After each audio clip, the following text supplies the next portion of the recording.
This might be one of the most controversial topics that I've covered on this show, and one of the most controversial topics in general in the truth and freedom community.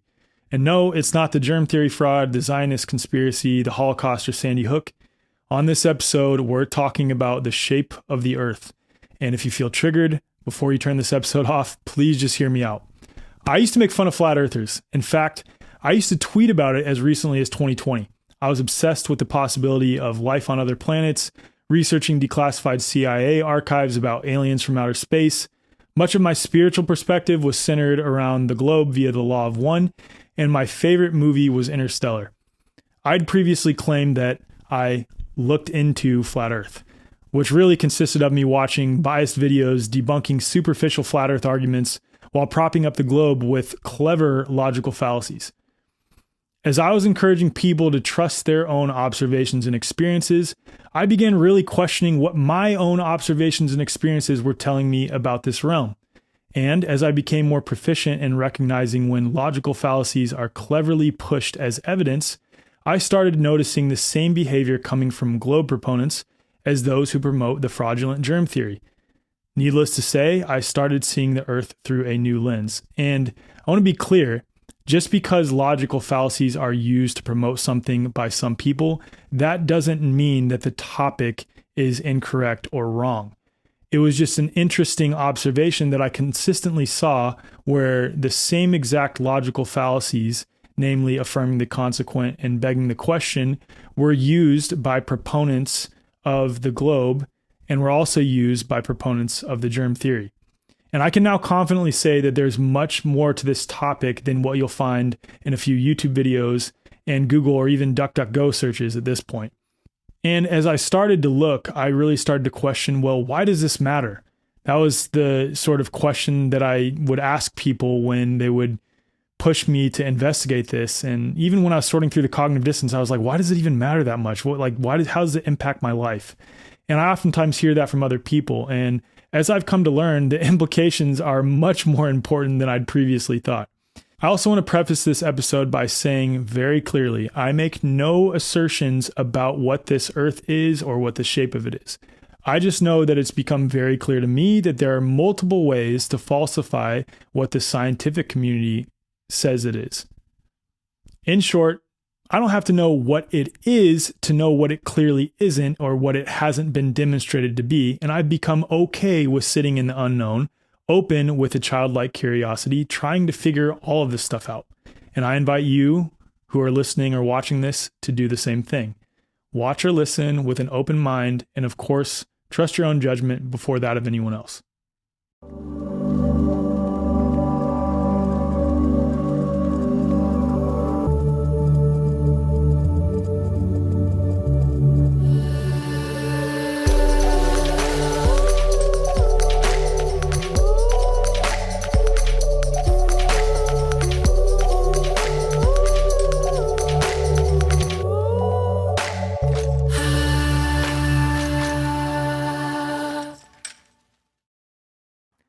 Dave Weiss is a scientist and astrobiologist for the National Aeronautics and Space Administration who specializes in the search for extraterrestrial life.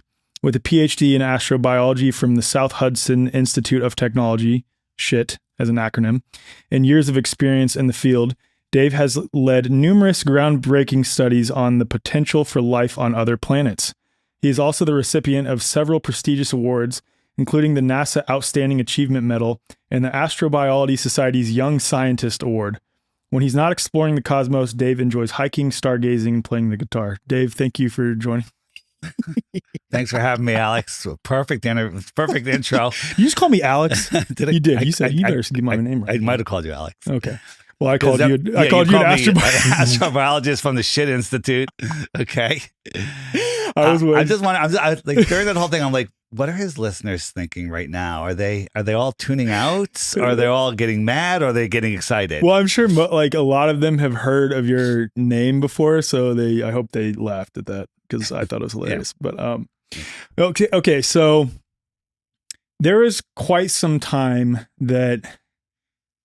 Actually, let me preface this whole conversation by saying this. 3 years ago, and I still have the tweets saved, I was making fun of flat earthers and likening a lot of pro-vaccine positions to flat earth positions to make fun of flat earthers. But then a mutual friend of ours, who is a well-known doctor, let's say, and I'm going to be careful and not name him because he might not have outed himself. I don't know. But he started saying some things to me that caught my attention, especially pointing out that a lot of the same logical fallacies that are used by virologists to uphold that model are also used by proponents of the heliocentric model. And when I started really looking into it, setting aside my preconceived notions, I was shocked to find a lot of inconsistencies, like a lot of glaring inconsistencies with the heliocentric model. And I'll say this, I wouldn't call myself a flat earther by any means, but I would definitely say that the accepted model for the earth and the way the lights in the sky work with the earth and all of these things, there are countless lines of so-called evidence that they put forth that are demonstrably false. And then other than that, I make no positive claims on what it is. I just know that it's clearly not what they say it's funny. That's not what you were saying in the car to me on the way here. You sounded like a full-on flat earther. I'm kidding. He did not say that. All right. Here's the thing. During our conversation, things are going to fall into one of three bowls. That works on a flat earth only. That works on a flat earth and a globe earth. And that works only on a globe earth. And what you'll find at the end of the show that there's nothing in that last bowl. Nothing. Now, does that prove that the earth is flat? It's a preponderance of evidence. Mm-hmm. And then the next question is, what is your definition of flat? Is your rug flat? You brought this up yesterday at your meetup that I went to. And if you zoom in all the way, it wouldn't appear. Even on a smooth flat kitchen table, you zoom in on it with a microscope, there's hills and valleys, but it appears flat. And so the way when a globe defender comes up with that angle, basically you ask them, if something doesn't curve, then it's what? Then it must be flat. It doesn't curve. If something doesn't move, then it's what? Stationary. Right. Mm-hmm. And it's funny that the globe defenders, we call them the anti-flat earthers. There's different types of people. But the anti-flat earthers, they will never answer that question. They cannot say, even if you're just saying, if something doesn't curve, then it's what? They can't finish that sentence. Yeah, they can't answer it. It's amazing. So when I say there's different types of people, there are people that are paid to lie. Mm-hmm. Very few. There's other people that are possessed. Paid and possessed, it's basically the same thing. Right. And then there's other people that defend it because that's all that they know, because they were brainwashed, as we all were, as children. Right. And this is such an important point too. That same doctor that was, sharing some stuff with me mentioned to me that one of the first things that we're told that goes against all of our direct experiential evidence and observations, which, to be fair, that doesn't necessarily mean if it's our direct experience that it might be true, because we might not have all of the information. But point being that as kids, the first thing that we're told largely across the earth that goes against all of our direct experience and evidence is that we are on a ball that is spinning, that is whirling through space.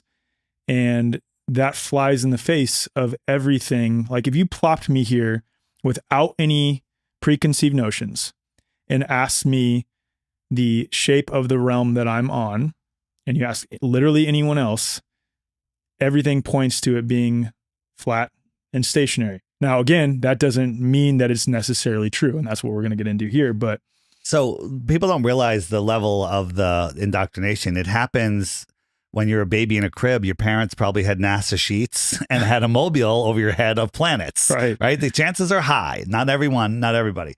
And then when they plop you in front of the television programming, Sesame Street is all about space and astronauts. They have astronauts on Sesame Street. And Disney, as you get a little older, it's all about space. And then when you go to kindergarten, they have a globe in the front of the class. Uh-huh. And one of the first worksheets that you do in, first grade or is the moon goes around the earth and the earth goes around the sun, and then when it's your birthday, they dance around the room going another trip around the sun, and it's all programming.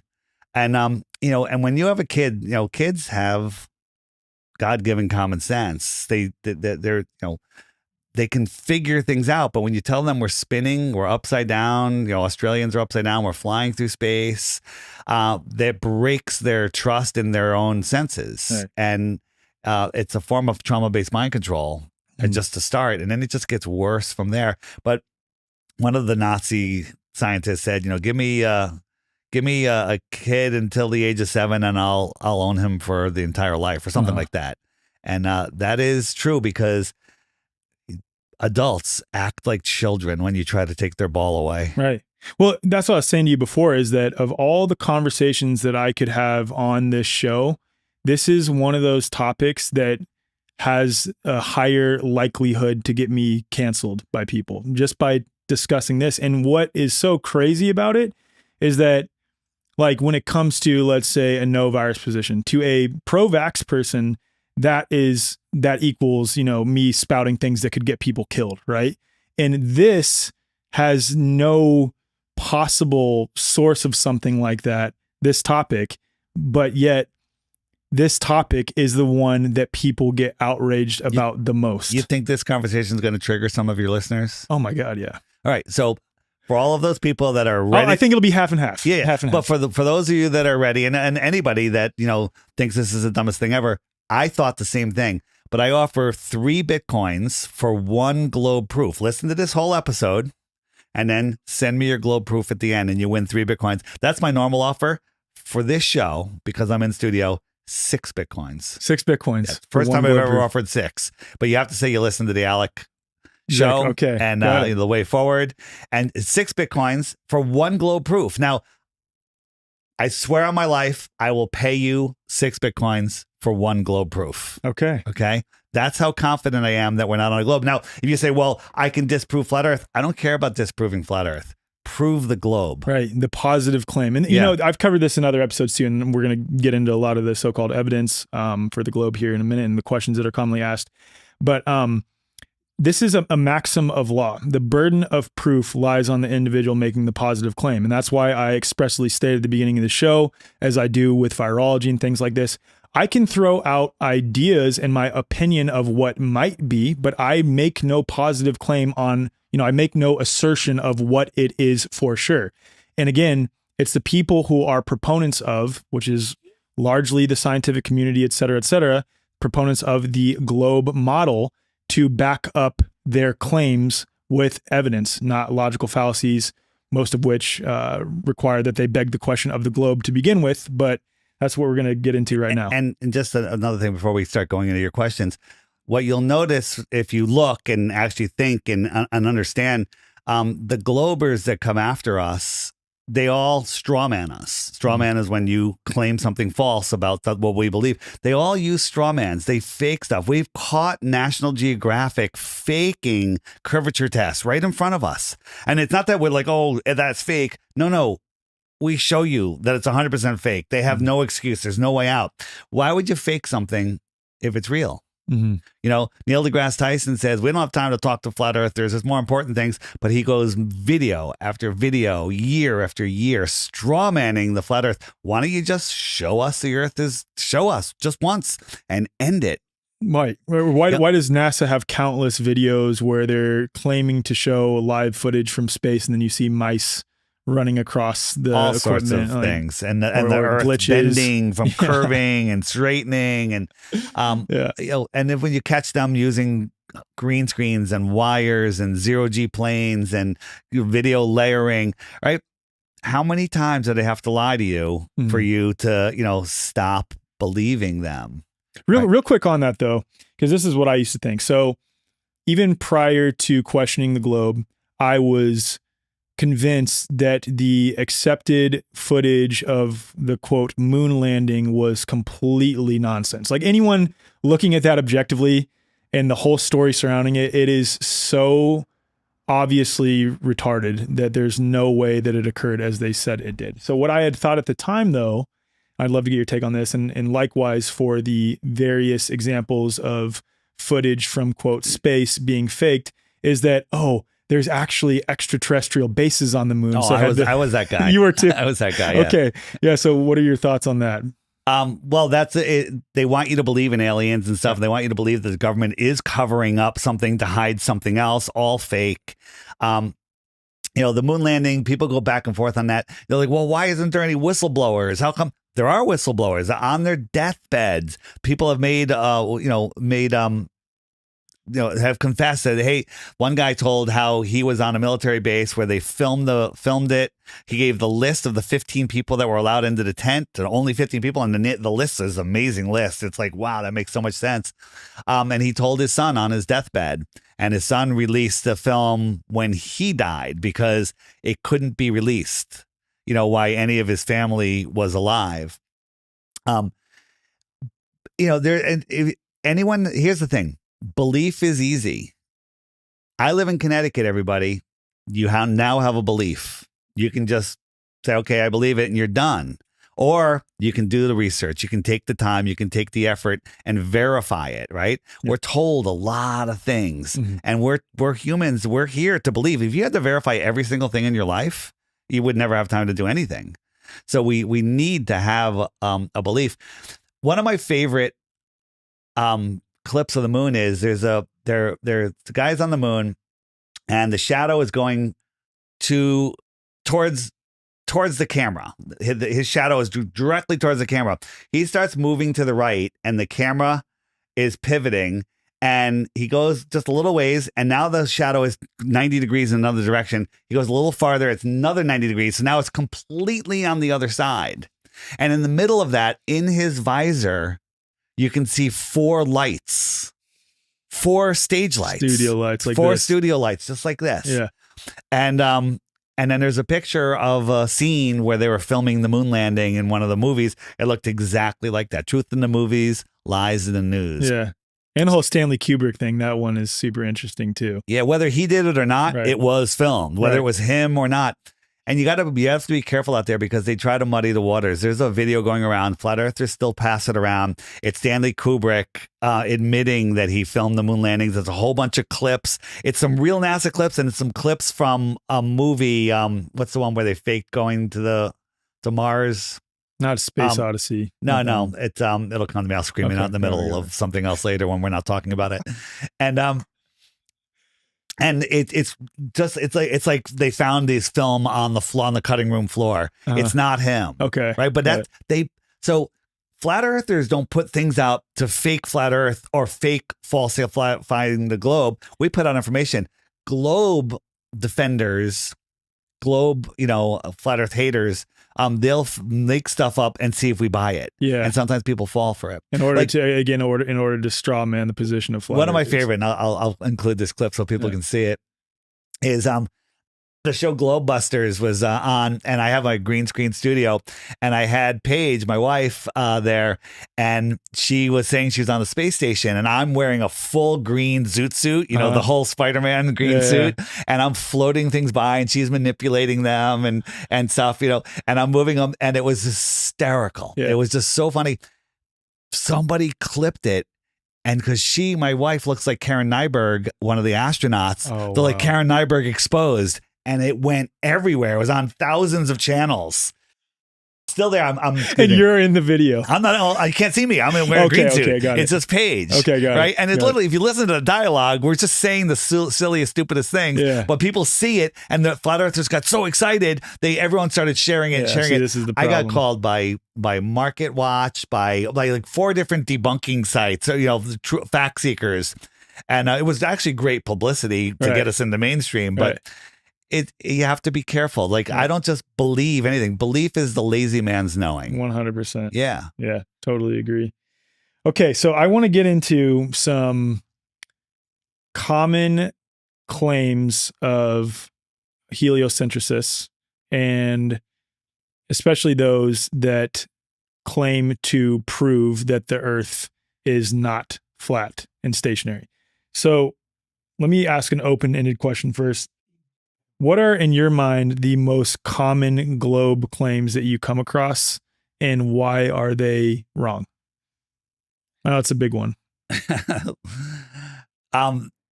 There's not a lot. The biggest ones they come up with is magical refraction, gravity, high pressure next to low pressure. We can talk about that. Light attenuating in space infinitely and never getting dimmer. But when you actually use common sense logic and, real math about the stars, they're impossible. No one has ever seen a star other than a point of light in the sky. No one, that's all they've seen. Just a point of light in the sky. Right. And they speculate, oh, this one's got gas and it got dim for a split second. And that means there's a planet that's inhabitable in the perfect Goldilocks zone. It's just fanciful. Is that a word? Yeah. Stories. Yeah. Well, let's get into some of the specific claims then. So one of them being gravity. So we have the Einstein equation, force equals mass times acceleration. And the claim is that it has to be gravity has to be real because that equation, force equals mass times acceleration, requires that there is a mass, and Earth has a mass, and that's what leads to the acceleration, and the objects themselves have a mass, which leads to the downward acceleration. So mass attracting mass, we're talking about? Exactly. They've given that up, and they've changed it to space-time, the bending and warping of space-time. Do you know what that is? That comes from Michelson-Morley, right? Well, there's Einstein, there's Newtonian gravity. Apple fell on his head. Thank God there wasn't a bucket of water there, and then it floated, because then he's like, what am I going to do now? Right. They changed it to Einsteinian gravity, the bending and warping of space-time. Do you know what that is? I know that comes from the Michelson-Morley experiment. Do you know what the bending and warping of space-time is? It's the theory of relativity. Do you know actually what it is? Well, there's no object there that's actually bending. What it's doing? No. Yeah, it's stupid. That's why you can't. That's my point. Okay, so that's what you're trying to get at. I'm like, there's no actual object bending. It's not a thing. It's not a physical object. The trick that they do is they show you math. They say things that are so far out there that you just give up and you say, I don't have a degree. Yeah. And you appeal to authority and you just believe this nonsense. They show you, the trampoline with the bowling ball, and how come it's not going sideways or up and diagonally? How come it's just going down? Why? What is down? So gravity itself, that's the big one. Gravity is their big G. Gravity is their God. And without it, they don't have the Big Bang. They don't have evolution. They don't have planetary orbits. They don't have any of that. And so that destroys the entire heliocentric model, the whole entire solar system model, globe, universal model. And gravity is a theory. And if you have a theory and it's 94% wrong, or 96% wrong, I'm sorry, what do? You throw it out. Or you make up something, dark matter and dark energy. They're like, well, 96% of all the matter that we need to have this work is not there. Therefore, there must be invisible dark energy, dark matter. Okay? Because otherwise gravity doesn't work. Does that sound crazy?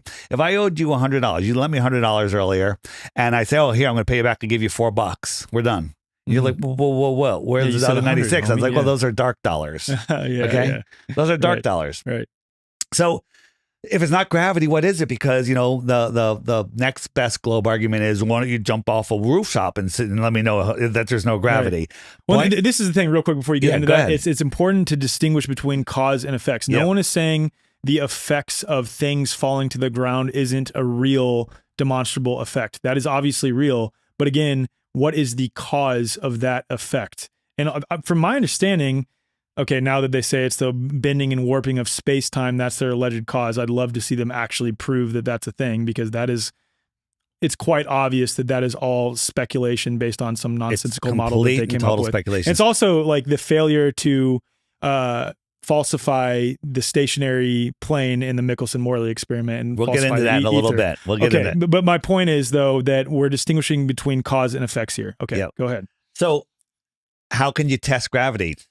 Well, they did an experiment where they had two giant balls of lead in a barn. The guy's looking at it through a telescope, and they seemed to go towards each other, but no one took out any electrostatic effect or anything. It could be anything. And so you think with two giant lead balls hanging in a barn, you could figure out the mass of the Earth and the attraction.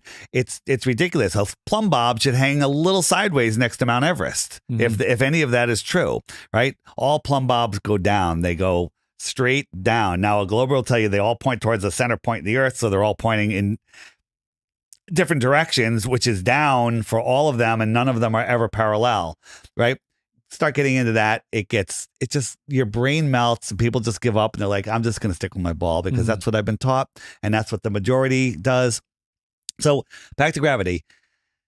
Everything in this world, from the air around us to our bodies, to the food we eat, to your cameras, to the lights, everything is electrostatic. Everything has an electrostatic charge. So the ground has a neutral charge. Some people say it's a negative charge. We'll just call it neutral. And the sky has a positive charge, right? It's measurable because as you go up every meter, there's another 1,000 volts of wattage. Volts, is it volts or amps or whatever it is? Okay. And as you go up, there's more and more. And that gets into the whole harnessing electricity out of the air. But first thing is to have that electric charge gradation. You have to have two Gaussian surfaces, two flat surfaces. So we got the flat ground. There must be a flat sky up there, right? That's a problem for the globe. But electrostatics, we can test electrostatics. So a little test that we did is we had helium balloons. And we tied them to just a little pin. And they were neutrally buoyant, like 2 inches off the floor. And we had a wire connected that to a Van de Graaff generator. And that Van de Graaff generator can introduce a positive charge to it. So it's floating neutrally buoyant. And we cranked up the Van de Graaff generator. So we're changing the charge of that neutrally buoyant pin. And it went down. So did we change gravity or do we change the electrostatic charge? We change the electrostatic charge. We discharge it and it rises back up. So we just manipulated the variable, which is the electrostatic charge, and we had a result. So we can say we've just proved that electrostatics are responsible for up and down. So there's a flow of energy from the sky into the ground, measurable. That establishes the down. Now, here's the interesting part. This is where we're going to get into some numbers. Don't worry. This is really easy. Okay, don't worry.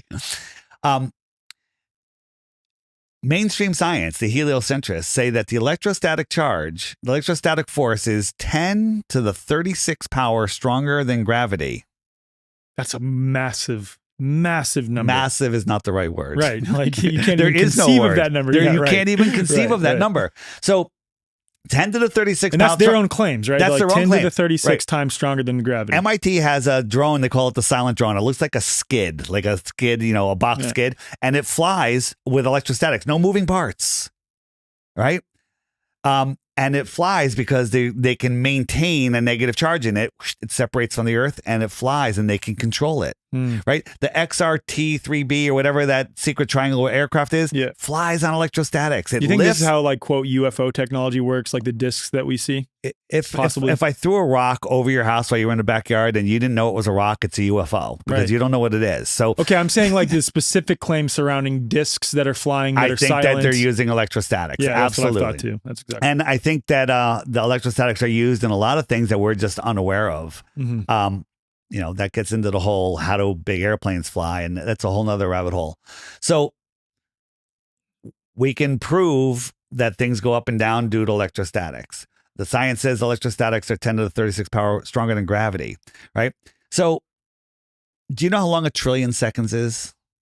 I mean, how long? Take a guess. If you guess it within a week, you get one of the 6 Bitcoins. It's probably like over 100 years or something like over that. 100? You want to round it down a little bit? Around, 80 years. Very, very close. Okay. 31,000 years. Okay. You had me round it down, you asshole. All right. 31,000 years. Now, why am I telling you that? You need to understand what science does. They've diluted your mind, right? 31,000 years is 1 trillion seconds. Yeah, that's a lot. Your point is that you can't conceive of how big the number 1 trillion is. So 31,000 years. So if I came over there and gave you a solid punch in the shoulder, right? Like, cause you pulled some stupid hay bale trick on me or something, right? And I punch you and you'd be like, hey, cut it out, right? And if I punch you 10 times harder, you'd probably punch me back. If I punch you 100 times farther, you'd probably hit the floor. I think I could knock you on the floor, easy, right? I might even break your shoulder. 1,000 times, might break your back. 1,000,000 times harder, you're dead, right? You probably went through the wall and, into the ground. 1,000,000,000 times harder, unfathomable. 1,000,000,000,000 times harder, that's 12 zeros. Right. We still have to go up to 36 zeros. Right. Okay. So what is science telling us? That gravity is nothing. Mm-hmm. The electrostatic force is weak, but it's 10 to the 36 power stronger than gravity. That tells me that gravity is, 0.0, 36 zeros, and maybe a 1 if you're lucky. Mm-hmm. Okay? So gravity's nothing. Yeah. Where's the argument? So really it's negligible is what they're... Negligible is the wrong word. Right. It's infinitesimally, impossibly small. Right. It's unmeasurable. Yeah.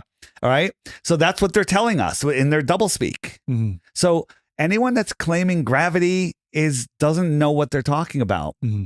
You can't manipulate gravity. Right. And magnetism and electrostatics go together. We have maglev trains. We have electrostatic flight. We have the triangle aircraft. I should learn the name of it.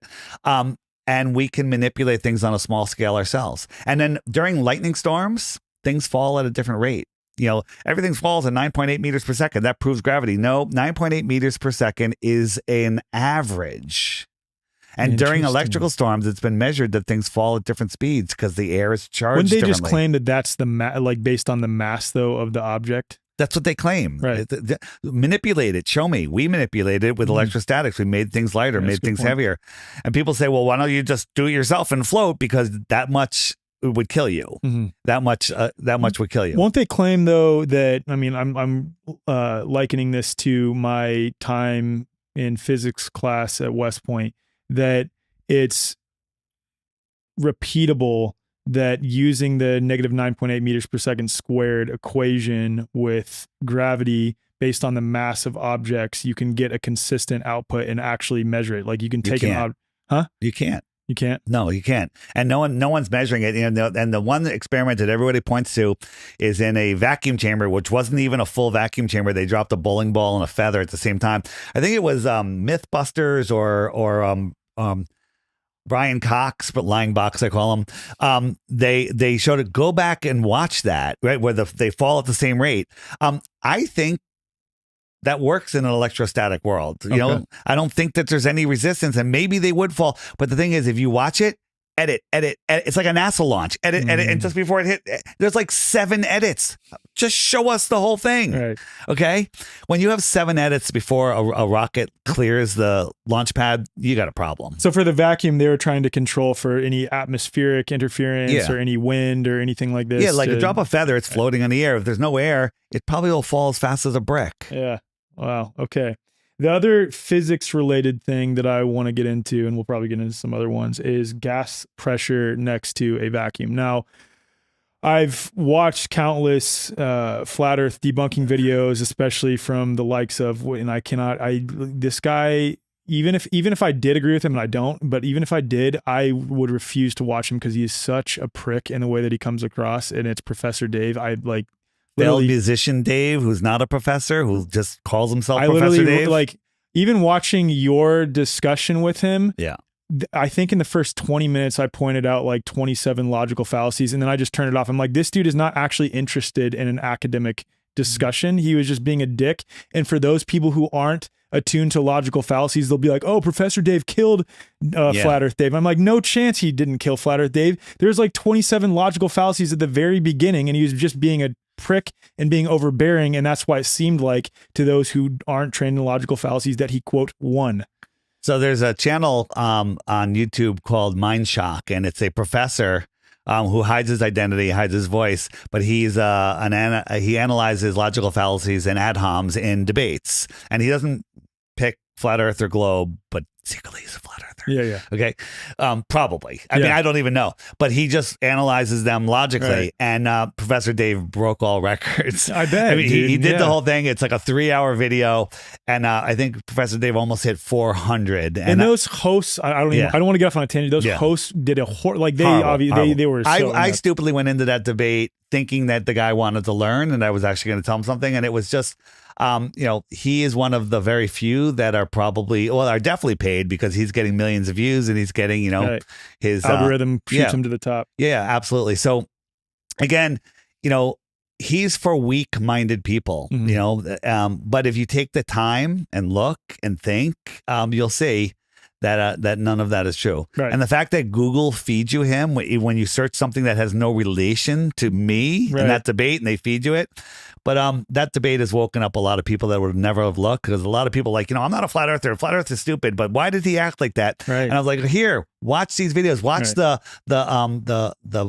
my crash course videos from my app, and then they'll never have found those videos unless they emailed me. Right. Then a couple of days later, I get an email back. They go, "Oh my God, this is real? I had no idea." Right. And I was like, welcome to the globe lie. You know what I think it is? It's because, I bet, let me say this. First off, it is very clear that if you just believe in flat earth, you're not causing harm to anyone else by just believing in flat earth. So you have to ask, why do they algorithmically push it to the bottom and not let people see flat earth videos? Let me continue real quick. And I think that it would be interesting if you took 1,000 people who are self-proclaimed flat earthers and 1,000 people who were, heliocentricists, and gave them a survey on whether they fell for COVID, whether they fell for 9/11, whether they fell for all these other things. It would be overwhelmingly that flat earthers did not fall for a lot of other stuff, which doesn't necessarily mean that flat earth is true, but it's I think that not only do they demonetize flat earth because there's a lot of inconsistencies surrounding heliocentrism that flat earthers point out, but it's also because the likelihood of flat earthers to also not buy other stuff is very high. So I made an app. It's called the Flat Earth Sun, Moon, and Zodiac Clock app. And on it, we have the friend finder, and it shows you a heat map of the world of all the flat earthers. 99 point whatever percent of them are unvaxxed. Yeah. So it's kind of like, hey, something's going on there. Right. The Glober's like, oh, you're a flat earther. You're probably an anti-vaxxer. Yeah, that's one thing you got right. You got that one right.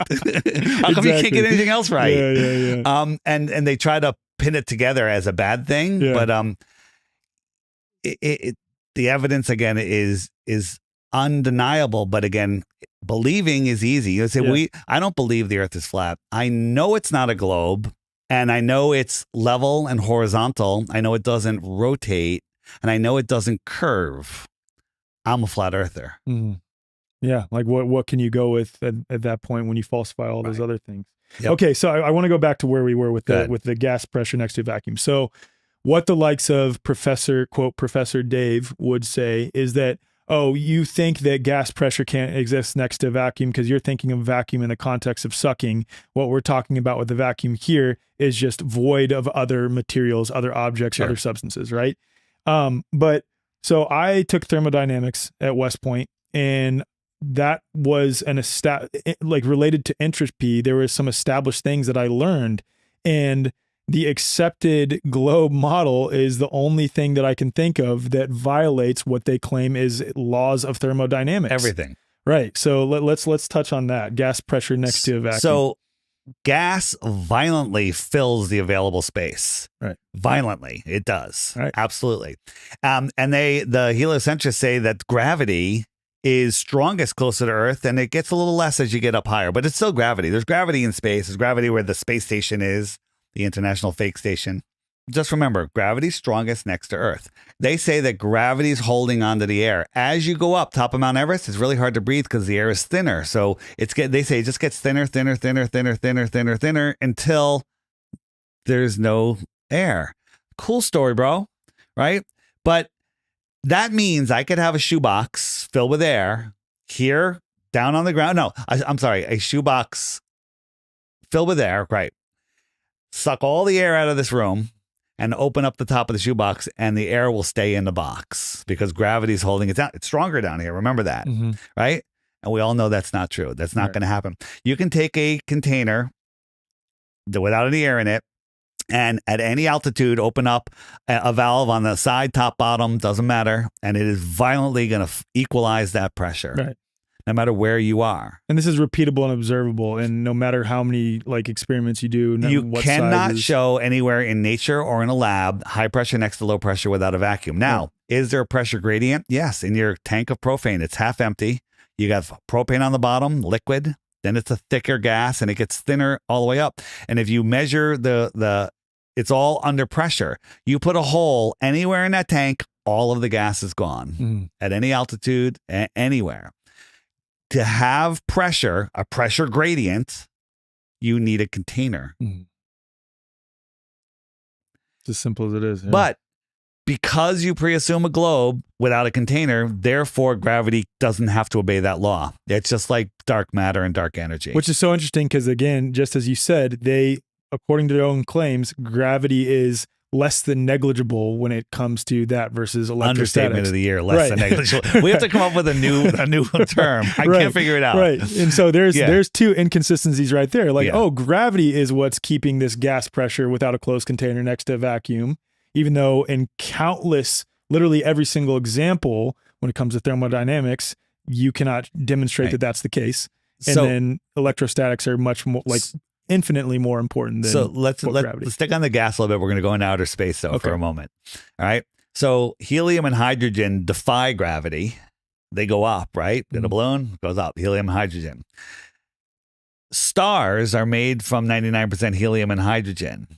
And they come from our nebulas, the giant crab nebula that we were shown. A nebula is so big you can't fathom, right? And it's made of dust and gas in space. So you have dust and gas floating in a vacuum without a container.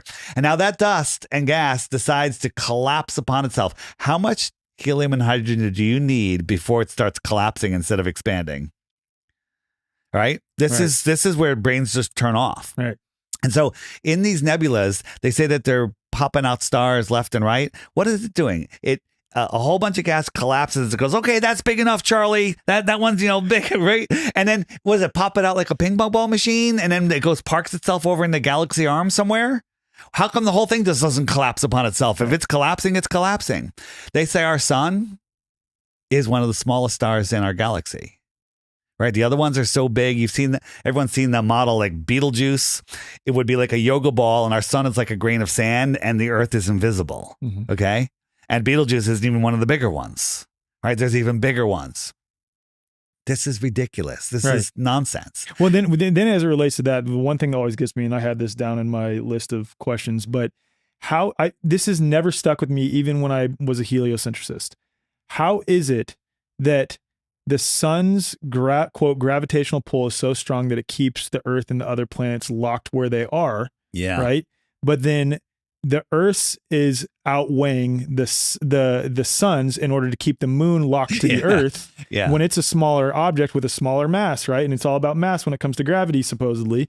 And then how is it that relative to the moon, these other quote planets that are beyond the Earth are staying where they are? Right. Like it does not make sense, especially if it's like gravitational pull. Wouldn't it then all collapse in on itself? Baller Dave will answer that question for you from the baller point of view. Okay. Right. Okay.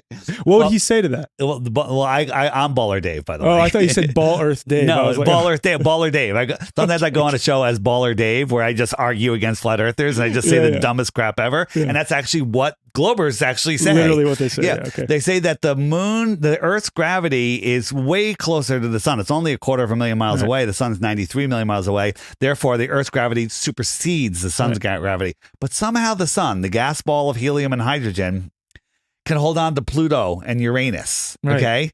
Which are so much farther, right? So there's a thing called the three-body problem. You aware of it? Three-body, I'll explain it for anyone that's not.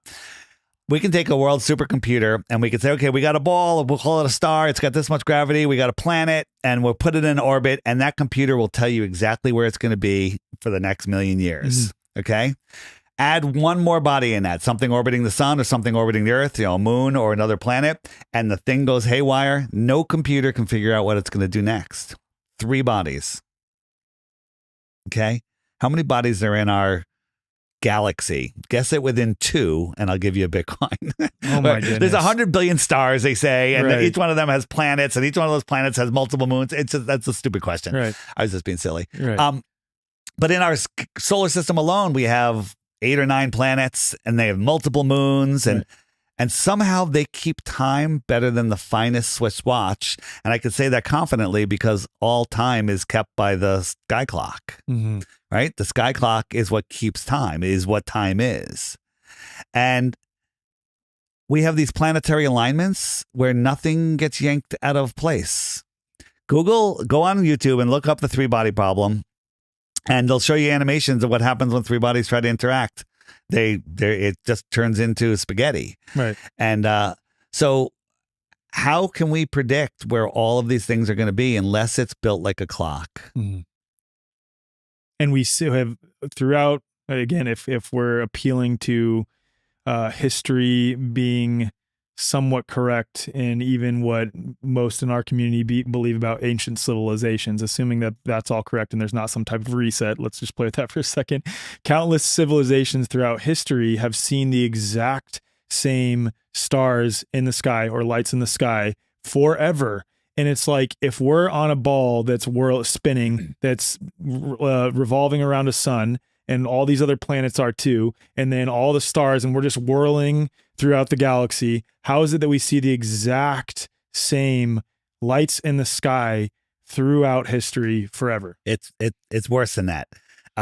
So most people are taught the flat solar system, where the sun and everything's just going around like a record, right? A perfect disk. But in reality, the sun's moving at 500,000 miles per hour, and they're all chasing it. So it's making a corkscrew, a crazy corkscrew. The Earth is going, and all the other planets are staying on the same plane, chasing the sun. And then our moon is doing little loops around us at the same time. Crazy corkscrew, going 4.5 billion miles a year, never to return to where it was before. All of the other stars are doing their own directions. Right. The entire galaxy is spinning. Right. They tell us 80%, 85% of the stars are probably binary or trinary, which means that they're going around each other at the same time. And never once in history have 2 stars changed position due to parallax. Right? Never once in history has that happened. Never once. So the Great Pyramid of Giza, by the way, which is one of those, there's so many pyramids on Earth now. Have you seen all the pyramids they're finding in China? It's crazy, right? But the Pyramid of Giza has a shaft that points right at Polaris. And the historians will go, well, 2,000 years ago, it pointed towards Thuban because the Earth is wobbling. And, that used to be the North Star. But now, prove it. Well, you got to wait 2,000 years. So you're never going to prove it, right? And it just happens to be pointing towards Polaris now, which is our center point of rotation. That's what they tell us. Yeah, it happens to be perfectly aligned with another star. So you're familiar with the Georgia Guidestones, right? Yeah, absolutely. And they demolished those. Yeah, Georgia Guidestones, besides the 10 Commandments on there, and that's a whole another podcast. The population thing. It was a clock, and it has a little hole through the center one that points right at Polaris. Now, they say that all of the movement, the 4.4 billion miles a year, over thousands of years, doesn't matter because the stars are so far away, there's no parallax. How about that mountain in the distance as you're driving down the road, that mountain that's 50 miles away, which you shouldn't be able to see, it doesn't look like it's really moving, all right? Well, these are so much farther that there's no parallax. Cool story, bro. Remember, we got to get back to actually seeing stars. But the wobble, that's different. So every 76 precession of the equinox, right? Precession of the equinox. That's what they say. So every 76 years, the polar axis wobbles 1 degree. 1 degree is equivalent to 3 full moons side by side.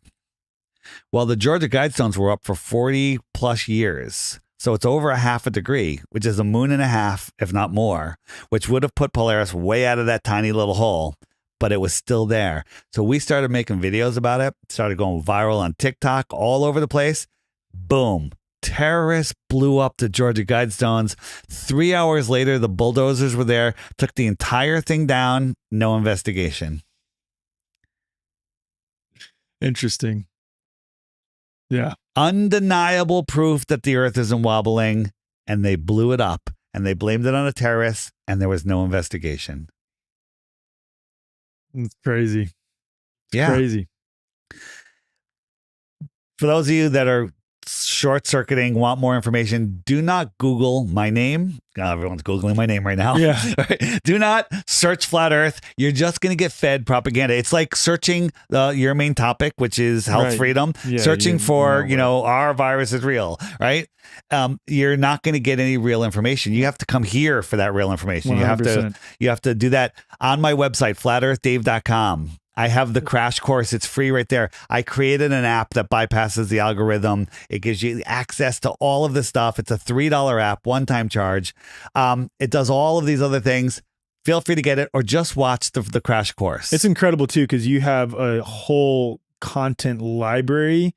If keyword search, if you're thinking of a certain topic where like, well, I haven't figured out how this makes sense according to flat Earth perspective, you can type in any of those topics. Right. If somebody goes, what about this picture of the sun underneath the clouds? That only can happen on a globe. Just go to the image search and search sun under clouds, and I'll show you a whole bunch of pictures of the sun below the clouds, but the tops of the clouds are lit and the bottoms are dark, right? And I explained to you how it's done, why you see that illusion. Looking up at the lights in the sky is no way to prove the shape of the floor, right? The lights on your ceiling have no relation to your floor. So check out the crash course on flatearthdave.com. I challenge anybody, watch the first 3 videos and you too will be exiled from your Globey family and friends. But they'll come around eventually because the world is waking up. This is big. There's a lot of big people waking up. People in the health. I don't want to out anyone in the health freedom movement. Let's just say all of them except one are a flat earther. Therefore, one person doesn't have that bullet in their rifle. Okay, all but one are flat earthers. Yeah, Dave knows a lot of my friends who have not outed themselves as, let's say, not believing in the heliocentric model. So that was actually a perfect segue what you said a minute ago. You can't figure out the shape of the ground by looking at the lights in the sky, because that was one of my next questions. This is what you hear from a lot of people who believe in the heliocentric model is, why would ours be flat if the other ones aren't flat? Yeah. Which, again, for those who aren't familiar with logical fallacies, that's begging the question, because you're already begging the question that those things, those lights in the sky, those objects in the sky are other planets. And then you're assuming that we must also then be on the planet. So you're already begging the question of the heliocentric model, very good, looking at lights in the sky in order to determine the shape of the ground. But I'd love for you to expand upon that. Yeah. Why would ours be flat if the other ones are not? So the only pictures of other planets you've ever seen are from Disney and NASA, and Disney's more credible than NASA at this point. That's scary. All right. Well, I'm an amateur astronomer and I've got a big telescope. Yep. You're seeing a light in the sky. It used to be called a wandering star until NASA came around. And they're, in my opinion, just my opinion, I have no proof, they're sentient. They're angelic, if you ask me. Right? They're all named after gods too, which is very interesting. But that's just a naming thing. So let's look at Jupiter. Jupiter is the best because Jupiter has been in the sky a lot recently, and it looks like a star. It's as bright as the sun. It's just very small. It's like 3 times bigger than the brightest star that you'll see. You'll look up and like, wow, that's really bright, right? So Jupiter, what's Jupiter? It's made up of 98% helium and hydrogen. It's a dusty, gassy planet. According to them. It's 400 million miles away from the sun. We're 92. So it's 4 times farther away from the sun as us. So the inverse square law works on brightness and size. Every time you double the distance to something, it's a quarter of the size. Okay. So if we went from, let's round up, we're 100 million miles, we go to 200 million miles, the sun would be a quarter of the size. Then we go to as far as Jupiter, the sun would be a 16th of this size. A quarter of a quarter is a 16th. So if you were on Jupiter, you're looking at the sun, it's tiny. It's tiny. It's very tiny. This is not a theory. This is actual math, actual science, not pseudoscience. So you got that little sun. It's going to produce less light too. It's bouncing off of your gassy, non-reflective surface. And it's traveling all the way back to your eye here on Earth, 400 million miles. As it travels, every time it doubles its distance, it gets half its brightness. Okay. What are we seeing? Okay. Just don't let your mind melt. Think that through. How could it be so bright? Go outside and look at a cement ball, like out in front of Target or whatever, wherever has one of those cement balls at noon on a sunny day. Is that light that's bouncing off of that blinding you? Because it should. You're standing right next to it. And you're 4 times closer to the sun than Jupiter is. Is it casting your shadow behind you, that ball, that rock? No.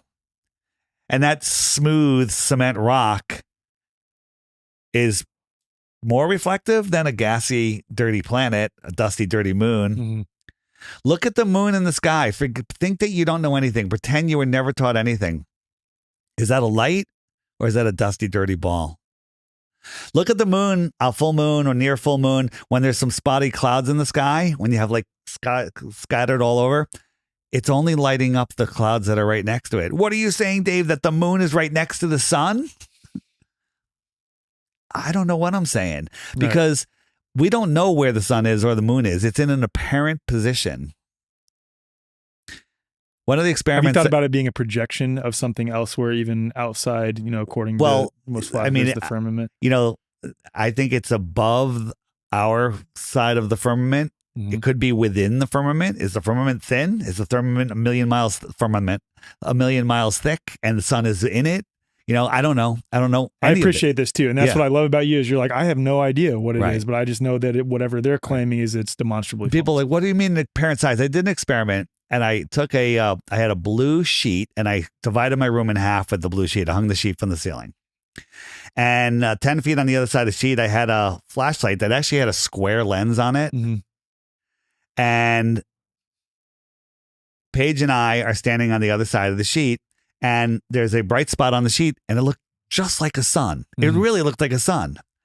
And I'm standing 5 feet to her right. And I said, where do you see the sun on that sheet? And she was pointing to a completely different spot than I was pointing to. We both saw it at the same time in 2 different positions. Yeah. That's what I mean by an apparent position. Yeah. And that's where I've seen some videos where I think that I've even seen some videos where some heliocentricists will say that it's hard to triangulate the sun. It's impossible to triangulate the sun. Yeah.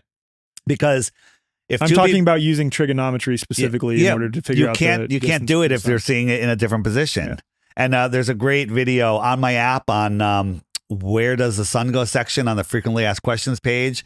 There's a video done by very scientific where they showed the shadows and stuff. Maybe we should get into your Greek Eratosthenes at this point. Well, that's what I had a whole section on curvature I wanted to get into next. And because that's one, I threw that up. Well, Eratosthenes proved it 2,000 years ago. What are you, they're throwing out science, right?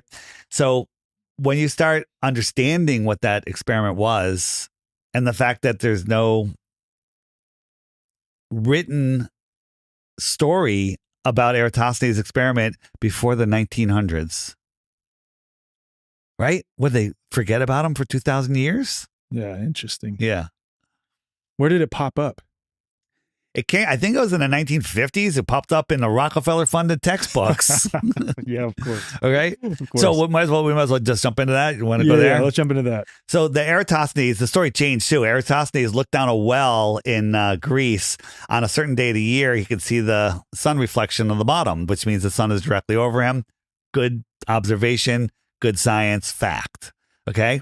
And then he theorized, hey, if the Earth is a globe and he sends his buddy 5,000 miles, 5,000 or 500? 5,000, I think. Okay. 5,000, it's 5,000. 5,000 miles away, he can do a measurement at the same time. And we can see, and Eratosthenes said, hey, I can put a stick vertical in the ground. There'll be no shadow.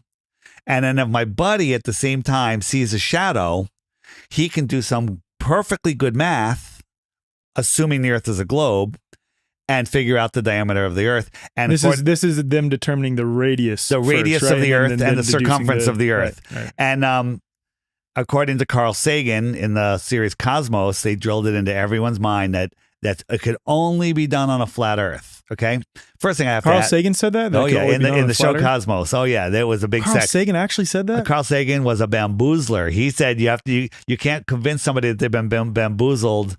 That was the word he used. But he's the one bamboozling. It's so crazy. Everything is backwards. Yeah, he was in the club. He's one of them, and I loved it. So wait, but here's a question I asked for you. So that's back, according to history, horse and buggies. We don't have any Teslas or anything, no airplanes, right? So the guy, how many miles away? 5,000. 5,000. Was it 5,000 or 500? Let's just say it's 500. Okay, let's say 500. I think it's 500. 5,000's a lot. No, it's 500. I'm sorry, 5,000 was too much. It was 500. Sorry, correct me. 500. And you know how he measured it? He counted his steps. No. So zero chance. 157,900. What? Wait, what number was I on? Oh crap! I got to go back. He walked 500 miles and counted his steps. No way. Okay. No way. So that's problem number one. Problem number two. He gets there. How does he even know what time it is? All right. Let's say they figure that they're really good at. How is he going to know to do the experiment at the exact same time Eratosthenes does? How does he know the exact same time? Do they have a long string and a cup? Or hello? I mean, how are they communicating? Right. How is this experiment even done? And let's say aliens gave them cell phones. Or maybe they had advanced technology back then that has been destroyed. And they both had their sticks, and because one stick was straight up and one stick was this, and sun rays. Eratosthenes also believed that sun rays come in parallel because when the sun's so far away that they come in parallel. On that point, today, it was a like partly cloudy morning this morning. Yeah. You see those parallel rays? No parallel rays ever. Like, again, that was another thing that nobody has ever seen no, parallel rays. They You've come seen in like crepuscular rays. They come in like this. Yeah, exactly. So no one's ever seen crepuscular rays, and back then, no one's ever seen parallel. No parallel rays. Right? No one's ever seen parallel rays. Thank you. I have lystexia. Okay. All right. So I think they were geocentric back then, which means to have parallel rays, that means you have an infinitely far sun, 93 million miles or whatever. That's infinitely far. Right. And it's orbiting the Earth. Mm-hmm. That's geocentric. How do you have a geocentric world with an infinitely far sun orbiting the Earth? Right? Again, nobody asked these questions. Mm-hmm. But let's say he did the measurements. The sun was infinitely far. One stick had no shadow, the other stick had a shadow length. They can do the math and figure out the sphericity of the world. And it was pretty accurate. On a flat Earth with a small local sun, the experiment works the same. Everyone can do this right now. Get 2 beer bottles, 2 candles, 2 lighters, whatever you got, 2 posts, put them on your table and hold a light over one of them. It has no shadow, and the one a foot away has a shadow. You can use the same math and figure out the sphericity of your table, and you'll be accurate within 2%, according to Carl Sagan. So that's how they came up with the radius and the circumference of and all of the math. He's the Michael Jordan of mathematicians. He figured this out. And all of the mathematicians through the next couple centuries that came from that area that wrote books never mentioned him. That would be like writing a book about the Chicago Bulls and never mentioning Michael Jordan. Yeah, that's crazy. That's crazy. The thing that I want to bring up next related to curvature, we've already talked the radius and that experiment by, what's his name again? The Greek name? Eratosthenes. Eratosthenes. Eratosthenes. Okay. Is the distance between cities on a non-globe, because the videos that I've watched of people claiming to debunk or claiming to prove the globe and claiming to debunk the geocentric claims is that on a flat stationary map of the Earth, which I know you don't buy the Gleason map necessarily, right? It's the closest map that we have right now. Okay, closest that we have, but it's, you haven't been everywhere, so you haven't. No, right, exactly. But I have tested. I have tested my Flat Earth clock app. The sun goes around wherever the sun is. It's noon, and I've called people. I'm like, hey, the sun's right over Sydney. Let me call my friend, and that's in Sydney. I'm like, where's the sun and what time is it? He's like, it's right above me, and it's noon. So it works on your flat. It works on my. It's close. Yeah. Right. Yeah, but even like from my understanding, even when it came to this last eclipse that we just had, and I want to talk eclipses in a minute, they were adjusting the precise location up until the time of the eclipse, like the precise location and time of totality. So even the accepted, quote, scientific community is still adjusting on the fly when it comes to some of these phenomena. We talk about eclipses for a second now? Okay, real quick. Let's talk about eclipses. So they tell us that the sun is 400 times bigger than the moon, and the sun is 400 times farther than the moon. Therefore, they look like they're the same size. Right. Okay, cool story, bro. Right? And somehow they line up like precision coins with each other. The chances of that happening are 1 to 10 to the 36, we'll just say. What about the people, though, that like will take a filter and put it in front of the sun, and the sun looks way smaller than it appears to our naked eye? Right. Well, there's a lot of glare on the sun. Right. A lot of glare on the sun. And that'll take out the glare. But the fact is, they say that they appear to be the same size because it's 400 times farther and it's 400 times, bigger. Right. And so sizing and scaling work. All right. That's the thing. You can take, a disc that's 4 times bigger than another disc, bring it 4 times farther, and it'll look like it's the same size. Right. That's called scaling. So the chances of it happening once are so infinitesimally small that it's incalculable, but it happens again and again and again. And then the cycle repeats every 18 years and 2 months or whatever. It repeats. The same eclipses happen again and again and again and again, like a perfect precision clock, right?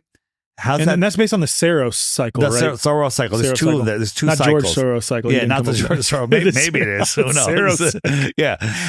Which the Saros cycle, from my understanding, works on either. So this is the one that falls into both camps, where it works on both the globe model and the flat stationary model. The problem with the globe model is nothing works on the globe model. Okay. I mean, but you can claim it. But you said there's 3 bulls. There's like that it works on just a flat stationary, one that works in both. How does that explain the 3-body problem? How would that work on the globe? That's a good point. All right. How do all of these things happen on such a precision exact basis?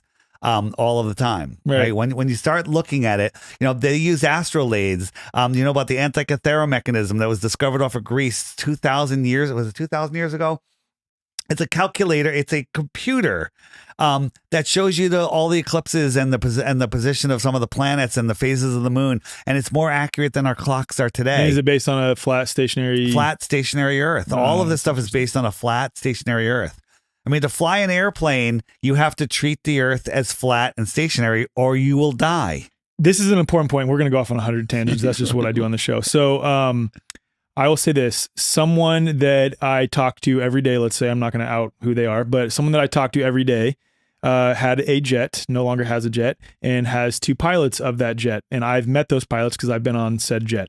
And those 2 pilots, he didn't specifically choose them to be flat earthers, but they just happened to be, both of them, flat earthers as pilots. And you were mentioning yesterday that you have pilots in your pocket that you could call right now, countless pilots that are also flat earthers. They're too, also right? flat earthers, and they complain about their other, co-pilots. Some of these guys are just bus drivers that don't think. Well, we were actually with one of the guys that was at your gathering last night. That's a good friend of mine. He is also a pilot, and he is also a flat earther. So, an American Airlines pilot friend of mine, he said that when he first was in flight school, he's an old timer. That you had if you couldn't rebuild that airplane, you weren't allowed to fly it. You had to know everything about it. Now, commercial airline pilots, when they say in flight school, how does that work? The answer they get is, you don't need to know that. Just look at the numbers. Just do this. They're just literally computer operators. Right. And they take off and land, very good at that. And then they're just turning dials and letting the plane fly itself. And, AI is picking flight routes and heights and everything. And they use all of these jet streams. There's all different jet streams up there. We found an FAA document saying that at like 45,000 feet, there's 350 mile an hour winds. 350. So imagine you get into that jet stream with a 350 mile an hour tailwind. That might explain some of these trips that are kind of long on a flat Earth that'll get you there in a reasonable amount of time. And, if you're on an airplane, you're flying somewhere and you leave the gate 40 minutes late or whatever, you somehow make up the time. You get there on time, because if you didn't, the entire air system falls apart. So AI says, all right, we need to get you there. Then we're going to put you into this jet stream. We're going to fly you on this route. We're going to go at this speed. And and it gets you there on time. Now, how do they know where all of those jet streams are? Do you know that every single day worldwide, there's 1,000 helium weather balloons released twice a day? That's 2,000 a day. I think it's 900 and something. We'll just round off. 2,000 a day that are reporting back the weather, the wind, the atmospheric pressure.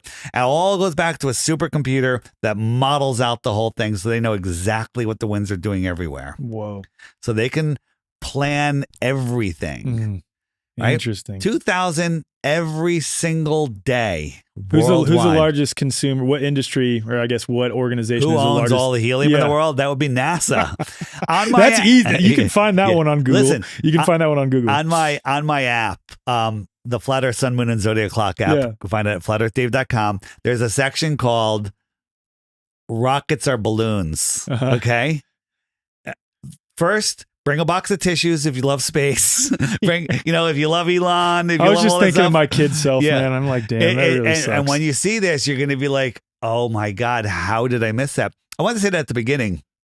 Flat Earthers know more about the heliocentric model than Globers do, than the people that believe the globe. They know, if they knew a tenth of what we knew, you would reject the globe. You're like, something's wrong here. Right. But we know your model. Those people that are coming out, they're like, you're crazy. Why am I crazy? They don't know why. They're having a childhood reaction. Someone's trying to take their ball away. So once you see it, you wonder, and tell me you didn't have this, right? We've never had this. How did you ever believe in the globe?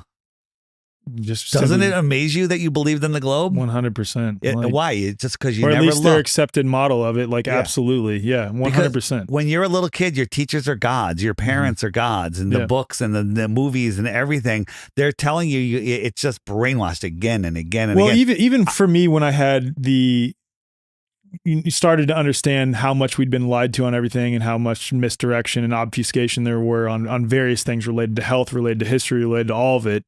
There was still a piece of me that clinged on to that because my, at the time, spiritual frame and perception was based in the law of one, which the law of one as a channeled material is based in the idea that there are planets with other life forms and things like this. And that was, I got to admit, a piece of my identity for a time. And then as I went into setting aside my preconceived notions, even if it flipped my paradigm upside down, continue to do that, I had to reject this idea that there's no proof, there's no evidence for it. Let me strengthen the law of one for you, because the law of one is a great thing. It's really, it is. Really, and I haven't thrown the baby out with the bathwater on that. But again, planet, plane with a T at the end, weird. Okay. And if you understand how the flat Earth is, we're not a disk floating in a heliocentric world. You can see the meme, the flat Earth and the globes. Are they all flat, or why are we the only flat one? And they're going to show you a heliocentric solar system with a flat pancake Earth. Neither two fake ideas together. Google flat Earth images. You're going to see that Flat Earth Society image of the disk with the water falling off the edge, or the turn absurd. up. All nonsense. No, all absurd. So again, straw manning the flat Earth is the only way that you can promote the globe. Just think of the flat Earth as this. Imagine in Kansas, it's very flat, and there's a lake 100 miles across. That's a big lake, 100 miles across, right? At the center of that lake is a giant mountain, and it's magnetic. It's just a giant neodymium magnet mountain. And then there's a whole bunch of islands in the lake, and you're out there sailing around. If you're 50 miles from the shore, so you're 50 miles from the center, you're not going to see anything. You're going to feel you're going to be in the middle of the ocean, right? This is just 100 miles across, right? You're going to be in the middle of the ocean.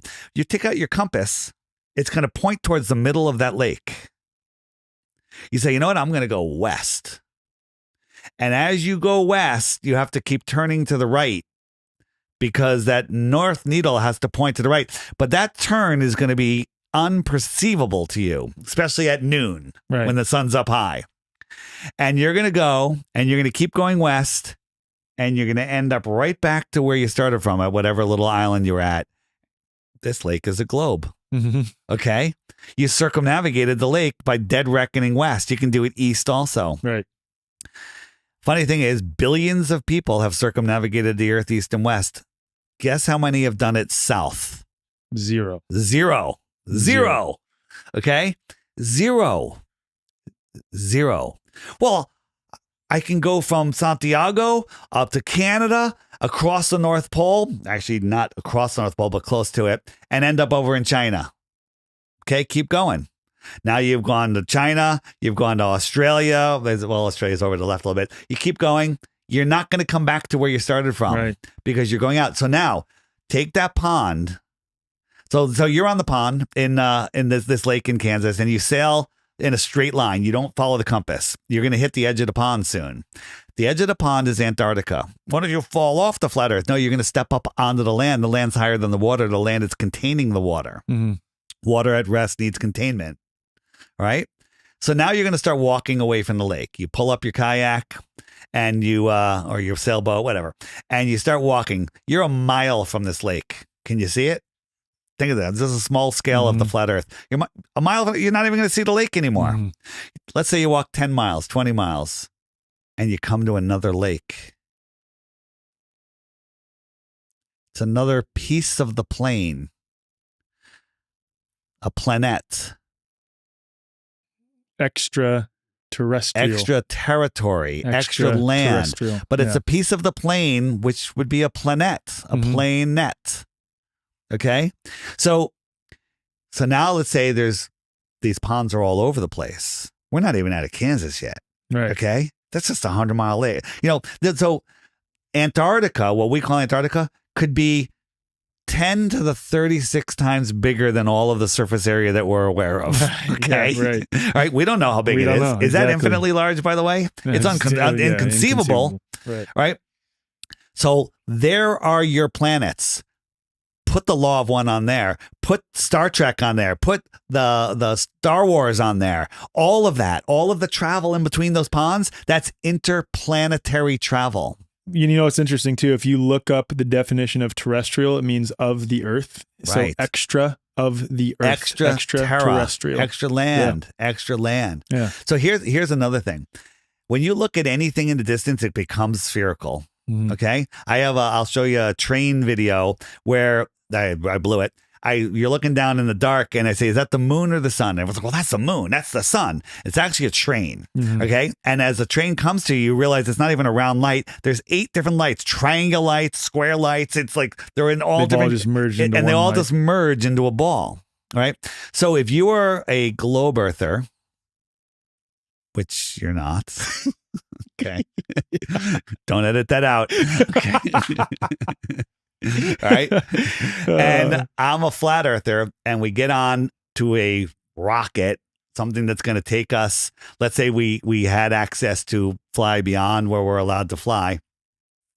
As we take off, that local light is going to light up just part of the earth. Right? Because light attenuates through the atmosphere, and it's like can't travel. Like if I held a light close to the floor, it's going to light up a part of the floor. The other part of the floor is dark, and then the atmosphere is going to feed. It's just going to take all that light away. Right?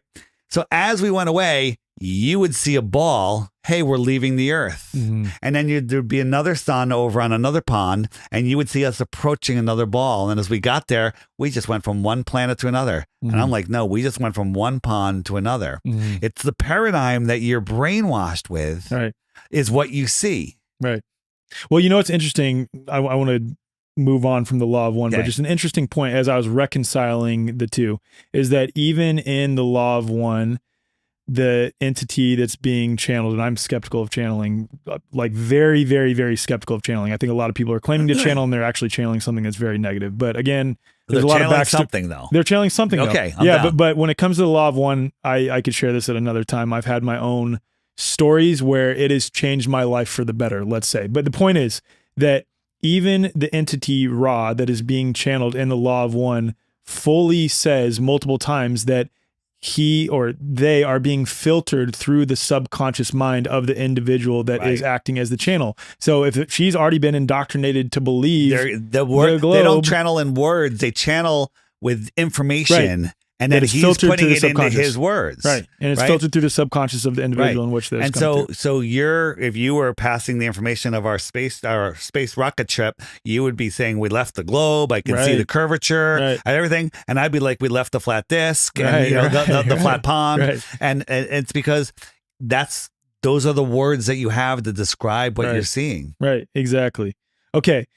Funny you brought up Kansas, because we didn't touch on the distance between cities on a non-globe, but a lot of proponents of the globe will say that on a flat map, on most of the flat maps, it doesn't, like the distance between cities, the scale does not make any sense. I'm sure you've come across this before. Well, people ask me on my app on the Friend Finder, why am I using a globe map?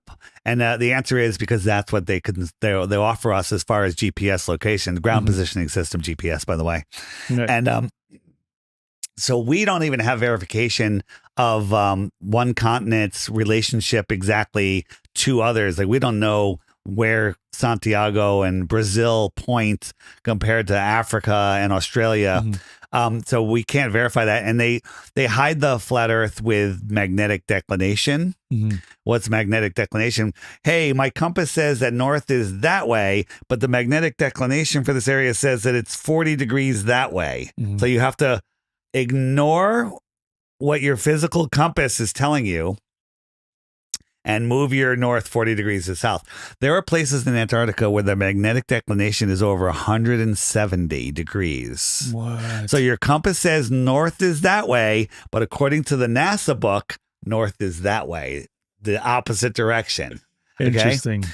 We have sailors that have done the Antarctic sailboat race that circumnavigates Antarctica, which it doesn't. Okay. That have said this is how they're hiding the flat earth. There's lectures on it in the circumnavigation section on my app, flatearthdave.com. Check those videos out. These are videos that you will never find on your own. And here's the other thing. I forgot to say this at the beginning. Don't believe anything I say. Verify everything. Verify everything. And that's what I did. Like, I used to just ban people from even suggesting that I look at flat earth. You're no longer allowed to listen to our conspiracy podcast because you're an idiot, right? That's what you had before, and you were I had deep inside the rabbit hole. We were looking into the New York event, the Connecticut event, the Boston event, and everything else. And people said, Dave, have you looked into flat earth? And I was like, delete that message. And then they kept annoying me. I'm like, you're banned. You're banned. And then I came up, by the way, I invented ban for life. Okay. Ban for life. Right.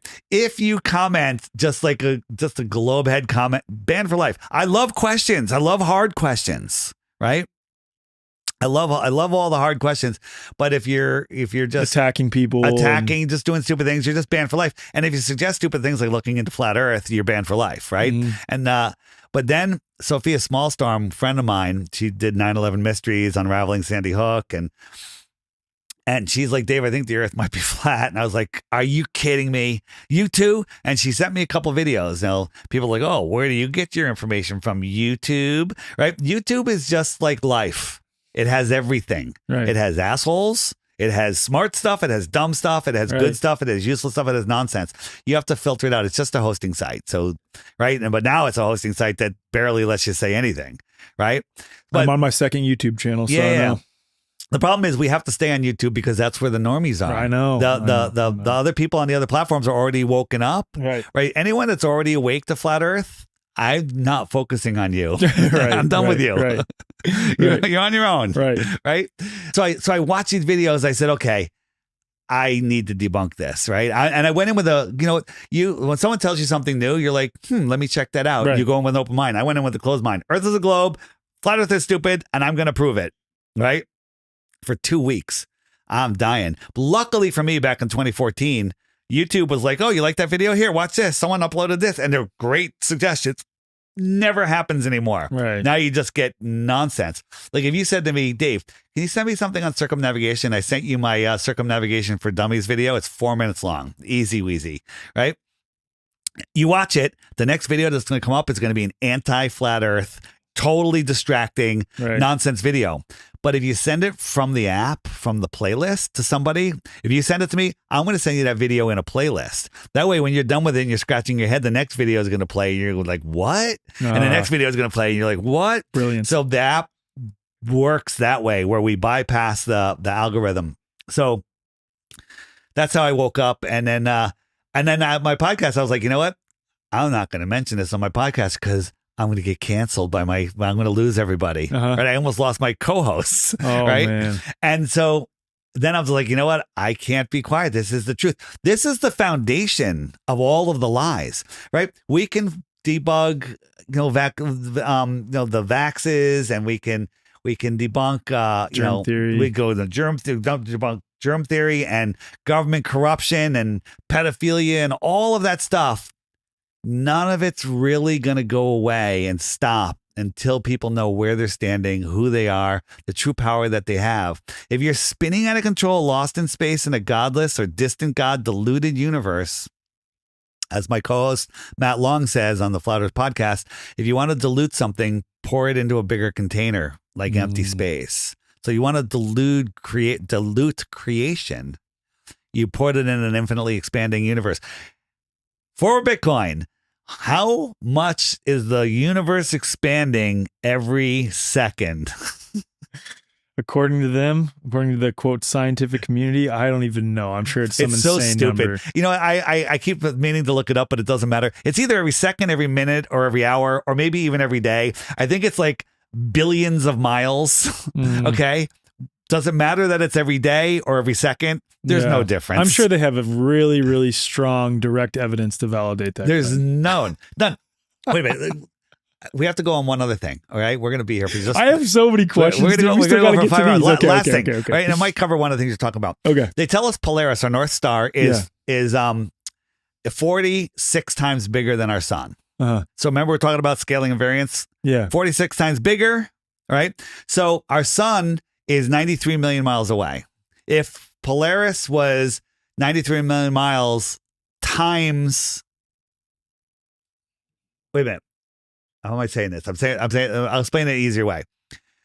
If our sun was a mile over our head, it would fill the entire sky, right? Because it's a giant yoga ball. We're on a marble, right? And it's a fraction of an inch over that marble. You look up, it's the entire sun. Move it 93 million miles away. It's the size of a coin held at arm's length. Double that distance, it's a quarter. Double that distance, it's now 4 times farther, it's a 64th. Double that distance, it's now 8 times farther, it's the size of a star. Okay? It would be questionable whether you could see it. They say the sun is 8 light minutes away. So 8 times 8 is 64. We'll call it a light hour. At a light hour, the sun is the size of a star. What if it's 2 hours away? Could you see it? What if it's 4 light hours away? Could you see it? What if it's 8? What if it's 24 light hours away? Okay. 1 light day. It's provable that its angular size is too small. Forget even the brightness issue. It's too small to see it 1 light day away. Polaris, 46 times bigger. Make it 46 light days away. Round up 2 light months. At 2 light months away, you could not see Polaris. It's too small and too dim. Interesting. 2 light months away. Let's round up to a light year. Okay. Just to be safe. Right? There's no question. Glober can't even argue. You could not see it at a light year away. But aren't they saying that the light is traveling? But what's also interesting, because the light is allegedly traveling through a vacuum. But the other thing is that the what we're seeing from these stars is quote old light. That is, that's what the cool story, right? The scientists just saw a star that is 13 billion light years away. Wait a minute, the universe didn't start then. Wait a minute, how did it get here? Like, it's just so fantastical. But finishing on Polaris is 433 light years away.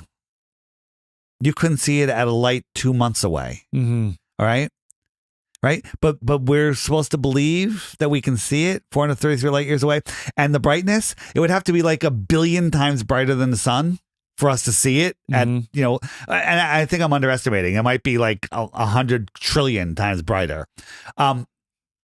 You could not see it. No astronomer has ever seen a star anything other than a point of light in the sky. That is the only definitive thing that you can say about a star. It's a point of light in the sky. You know, it's so interesting, especially as it relates to the possibility, let's say, of waters above. And I know you know this, I'm just sharing this for the audience, is when you zoom in on, let's say, like a Nikon, is it the P1000, which there's some interesting stuff happening with that too.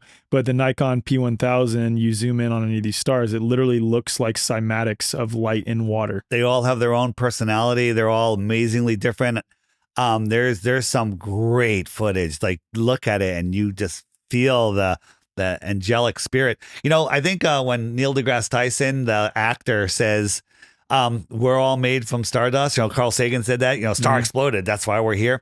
I think we do come from the stars. I think our souls are in the heavens above, and that's what we see as stars. You know why stars don't move? Because they're angels and they're perfect. They don't need to move.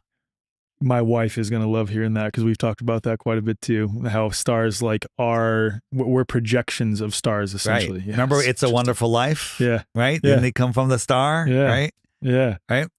So they always tell us. It's very interesting. They always give us little pieces of truth. Yeah. Yeah.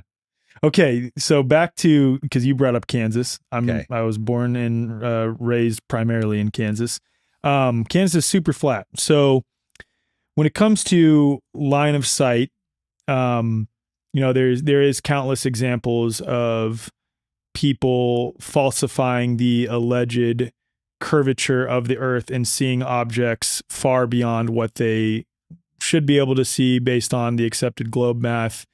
And of course, people that are proponents of the globe will just claim refraction, which is also interesting because there's examples both over water and not over water, examples in the desert, examples in high humidity, irrespective of the atmospheric or weather conditions. People have shown over and over and over again that they can see things well beyond what they should be able to see. But with that being said, why is it, because this is what a lot of globe people say, well, okay, I would love to see you zoom in on, let's say, Wichita, Kansas from Kansas City. How come you can't see Wichita, Kansas from Kansas City with a telescope then? Yeah.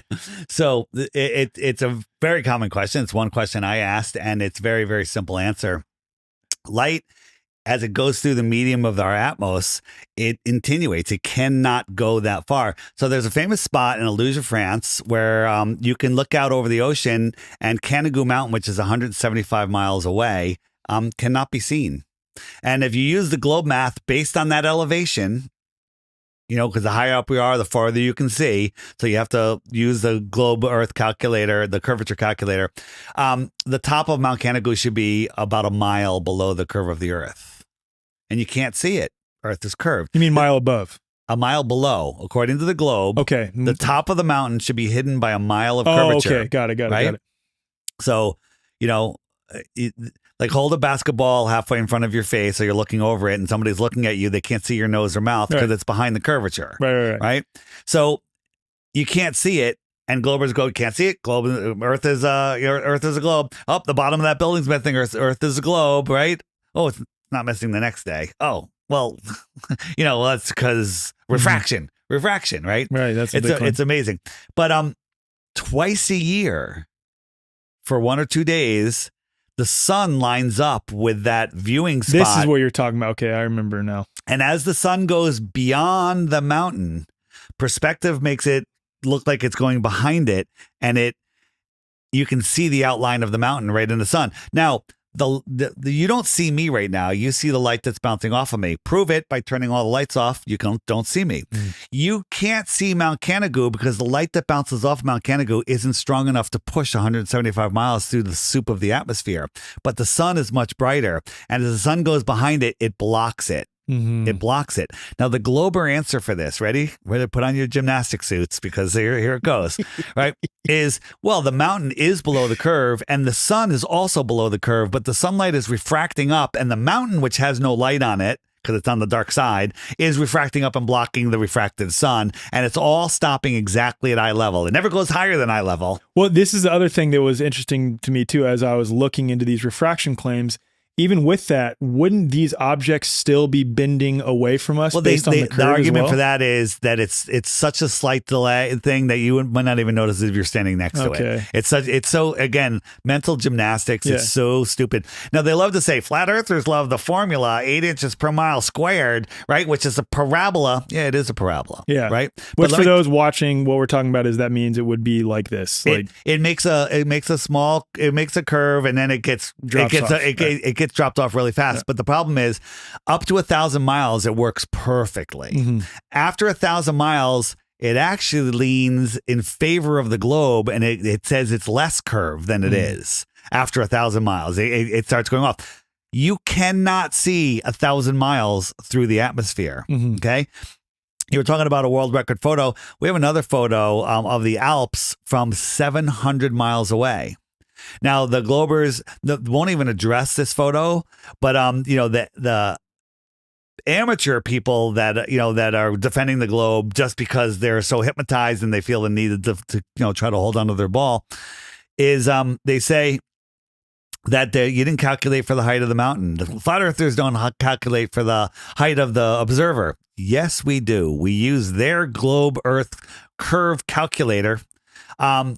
And we calculate for it, and the top there's like 8 mountains that we can see, and they should all be over 50 miles below the curve, but they're all there, and they happen to refract up and just stop at eye level, right?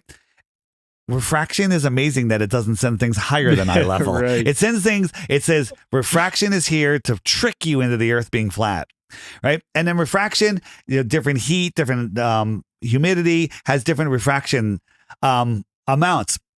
There there's a guy named Walter Bislin, and then there's also a debunking site, Mick Weiss. These are just horrible anti-flat earthers. He's got a Earth curve calculator on there, and you say, okay, I'm looking at this building or this mountain, whatever, X number of miles away from X height, and it says it should be a mile below the curve. All right, but I can see it. So you take the refraction slide and you slide it over, until there it is. Stop.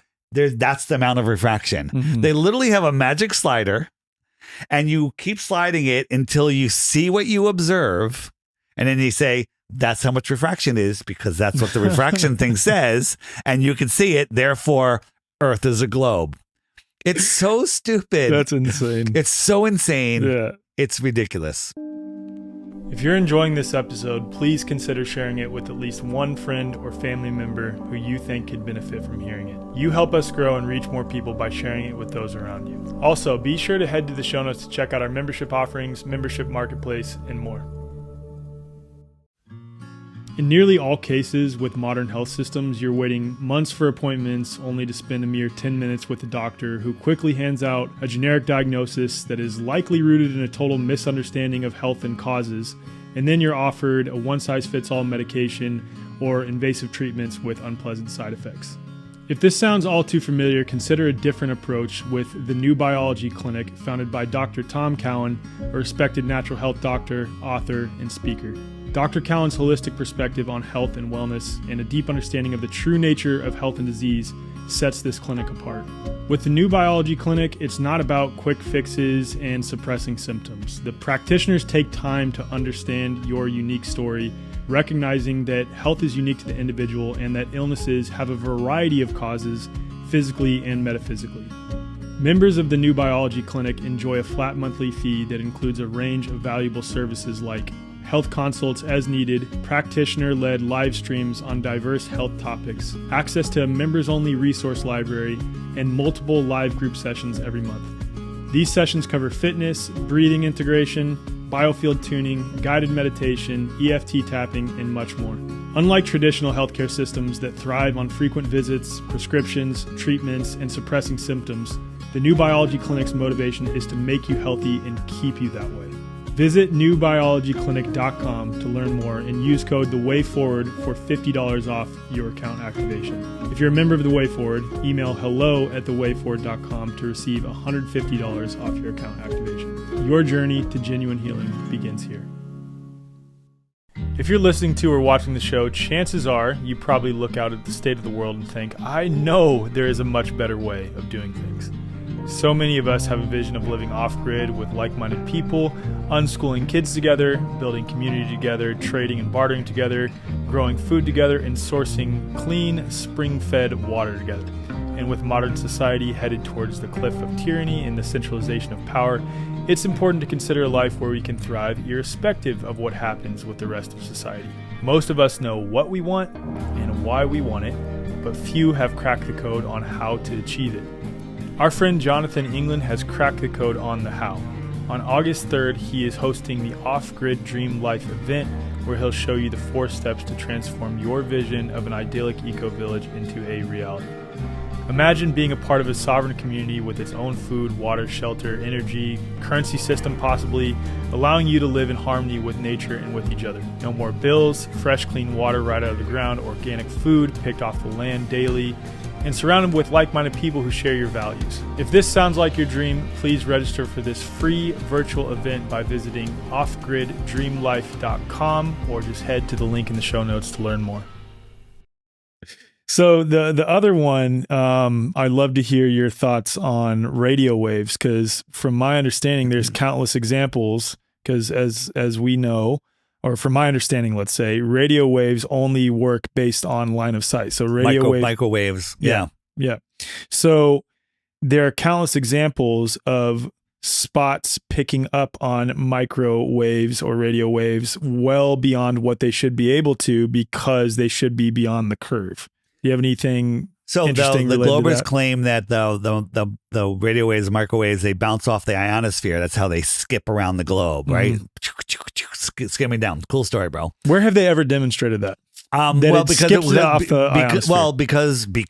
the Earth is a globe, therefore we're talking to somebody that is 50 miles below the curve, therefore it must be skipping off the atmosphere. Yeah, that's the whole point I was getting at. They already presuppose that it must be a globe, so they have to come up with a rescue device to explain something that would otherwise indicate that it is not what they say it is. But no, it's a known fact, this is what they say, right. that a 40 megahertz microwave will skip off of the atmosphere.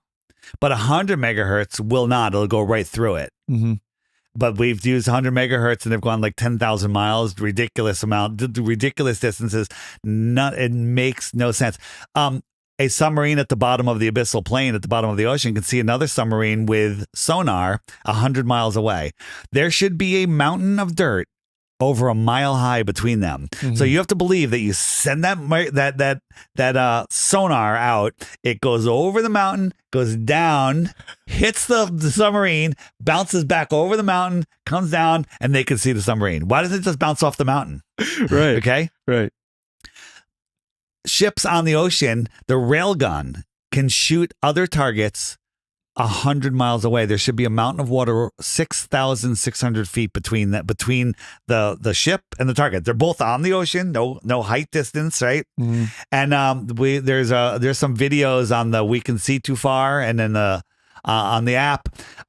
One guy that actually was on those ships, and he says they don't account for Coriolis, they don't account for curvature, they just account. It's got like a 4-degree angle up for drop. Because, as it's going, it's dropping, but the thing will shoot a projectile over 100 miles in just a couple of seconds. Mm.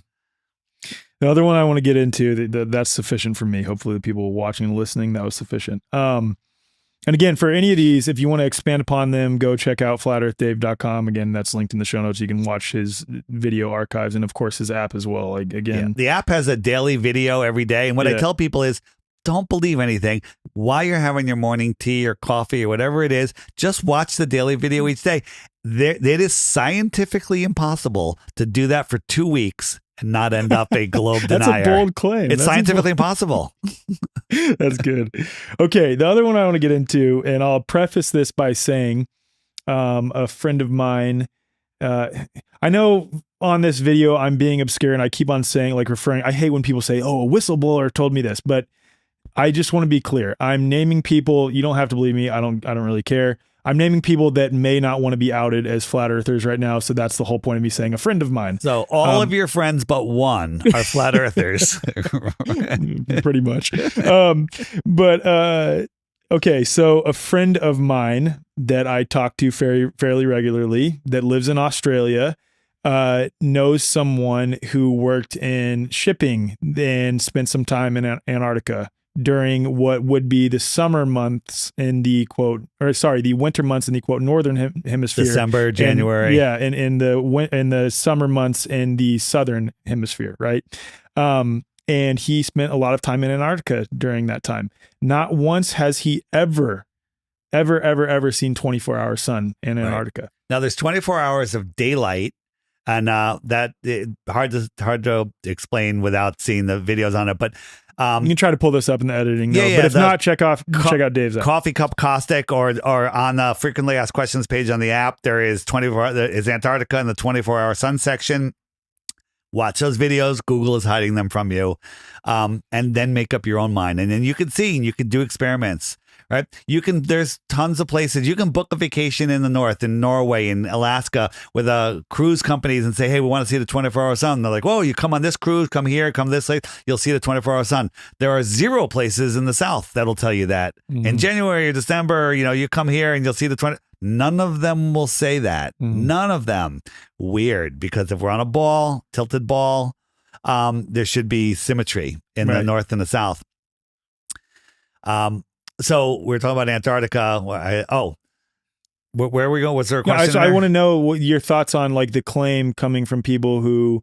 The 24-hour sun. Yeah, the 24-hour sun. Yeah. So there's of course it makes sense on a globe and on a flat stationary plane for the northern hemisphere and the North Pole. Right. But the quote South Pole being able to have Antarctica having 24-hour sun. Yeah. Thoughts? So there's webcams at some South Pole stations, which are literally just on the edge of our pond on the flat Earth, and we can watch the shadows moving around and around and around, and then it jumps 8 hours. They cut out 8 hours every day in the winter in January, December, January, right in the southern summer. Just when there's why are they cutting out? So Jaron from Jaronism channel contacted them and they're like, oh, well, it's a bandwidth issue. We're like, well, how about just don't film for 3 days and then just film for 3 days and use that bandwidth? Well, we can't do that. They make it. And they're like, how about just film it for weeks and then put it on an SD card and send it home with somebody so they can can't do that. But then we found some webcams in the winter, our summer, the southern winter, that show in the darkness 24 hours. There's no cut. When there isn't when there shouldn't be a 24-hour sun. So what you're saying is when in the winter months they have enough bandwidth somehow to have 24 hours, but in the summer months when the midnight sun should be up, right, they don't have enough bandwidth. Wow. Right. Yeah. So that's one thing.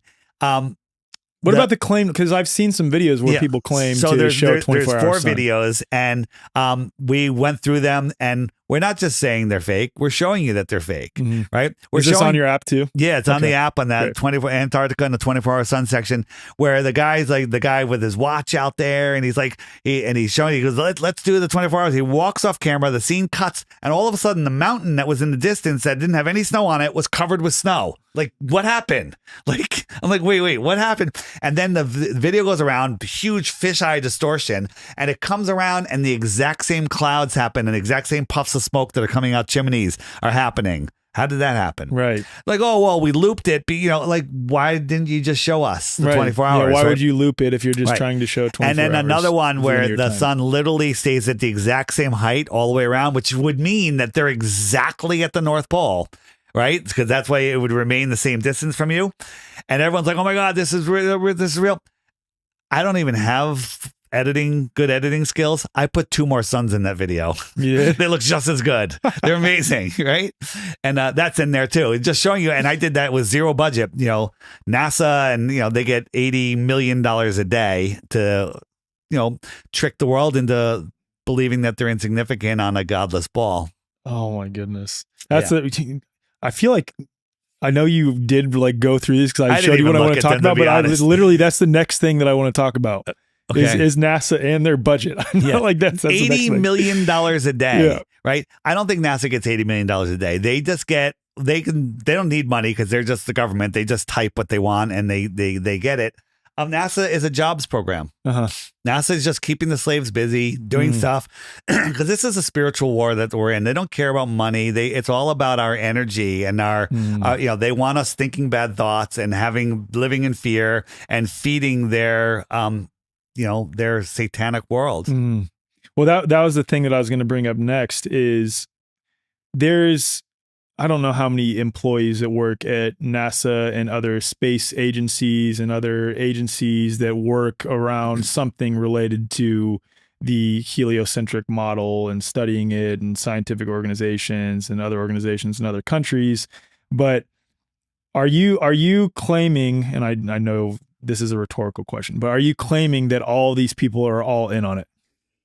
So we've talked to many people that work for NASA, and they say they don't know what the person to the left of them is doing. Exactly. It's so compartmentalized. One of the old guys who was a controller in the Apollo missions has said they do so many simulations that when the real launch happens, they can't tell the difference.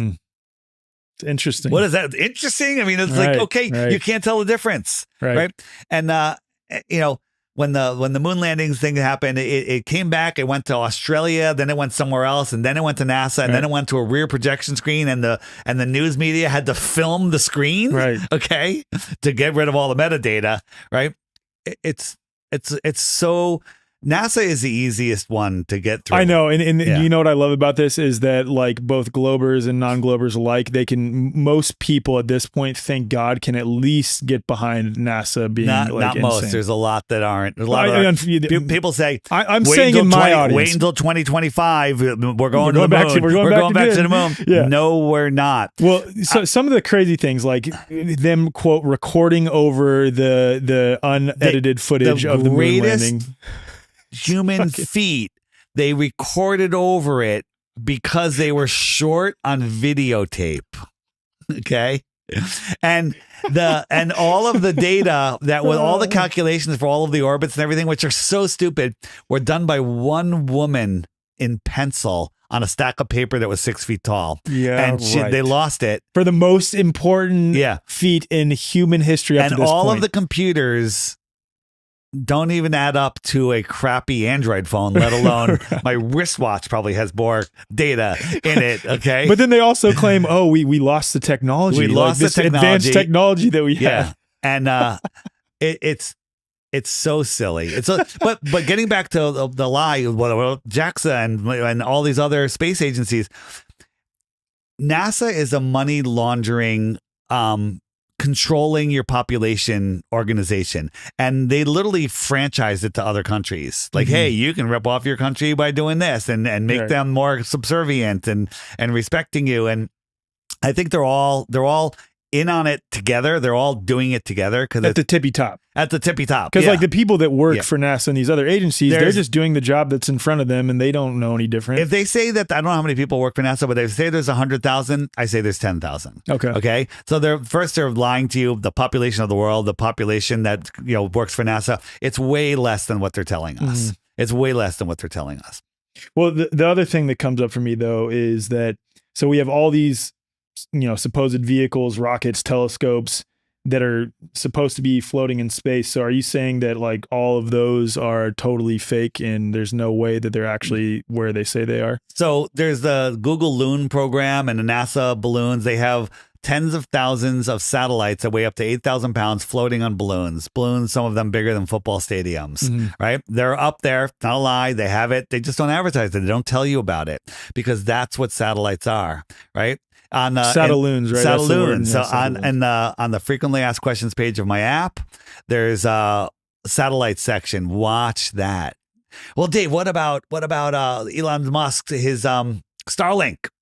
I've seen it across the sky. Have you seen Starlink go by? Absolutely. Yeah. Multiple times. So what you're seeing is a bunch of lights. What are they?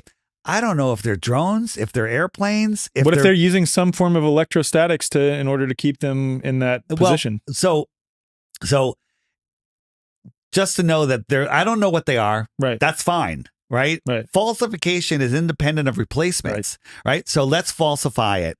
A Starlink drone is about the size of a office desk, a kid's school desk, let's say. Not that big at all. Okay.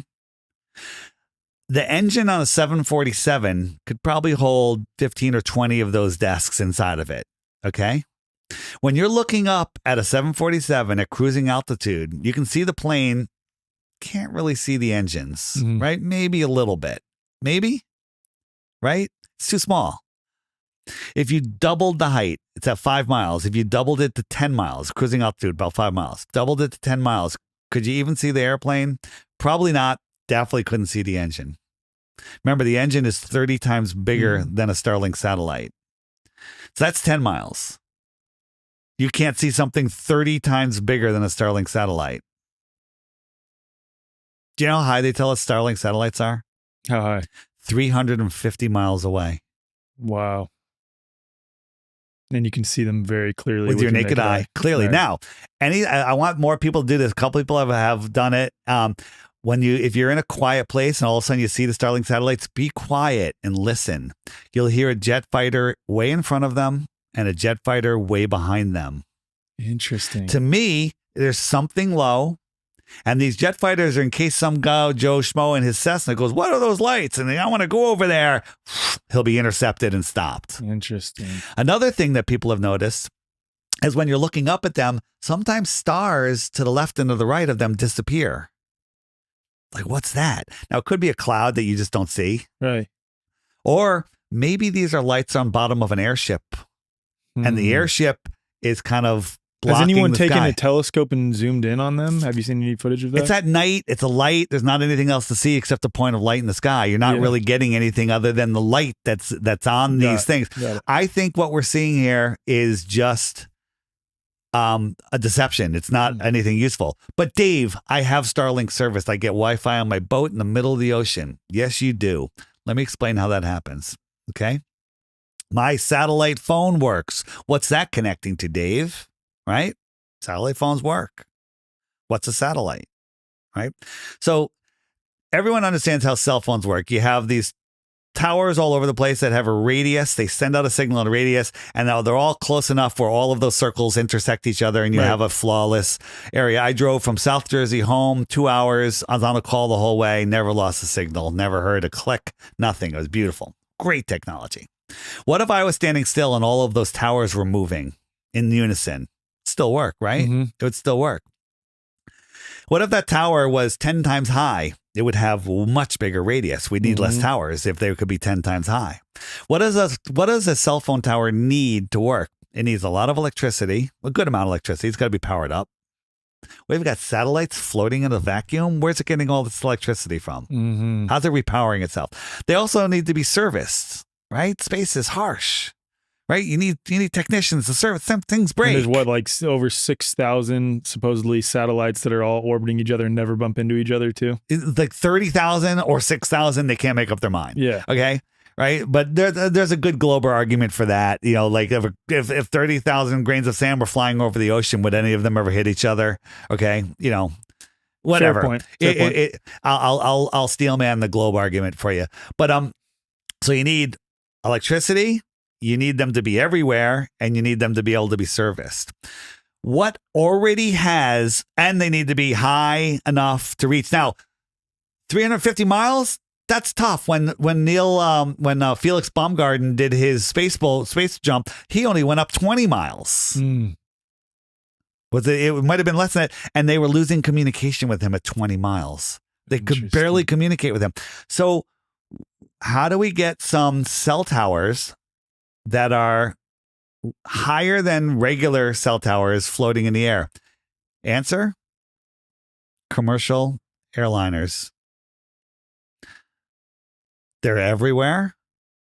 Your satellite phone can easily find a commercial airliner in the sky, and it could relay you to an actual tower. So I'm in the middle of the ocean. I'm in the middle of the jungle.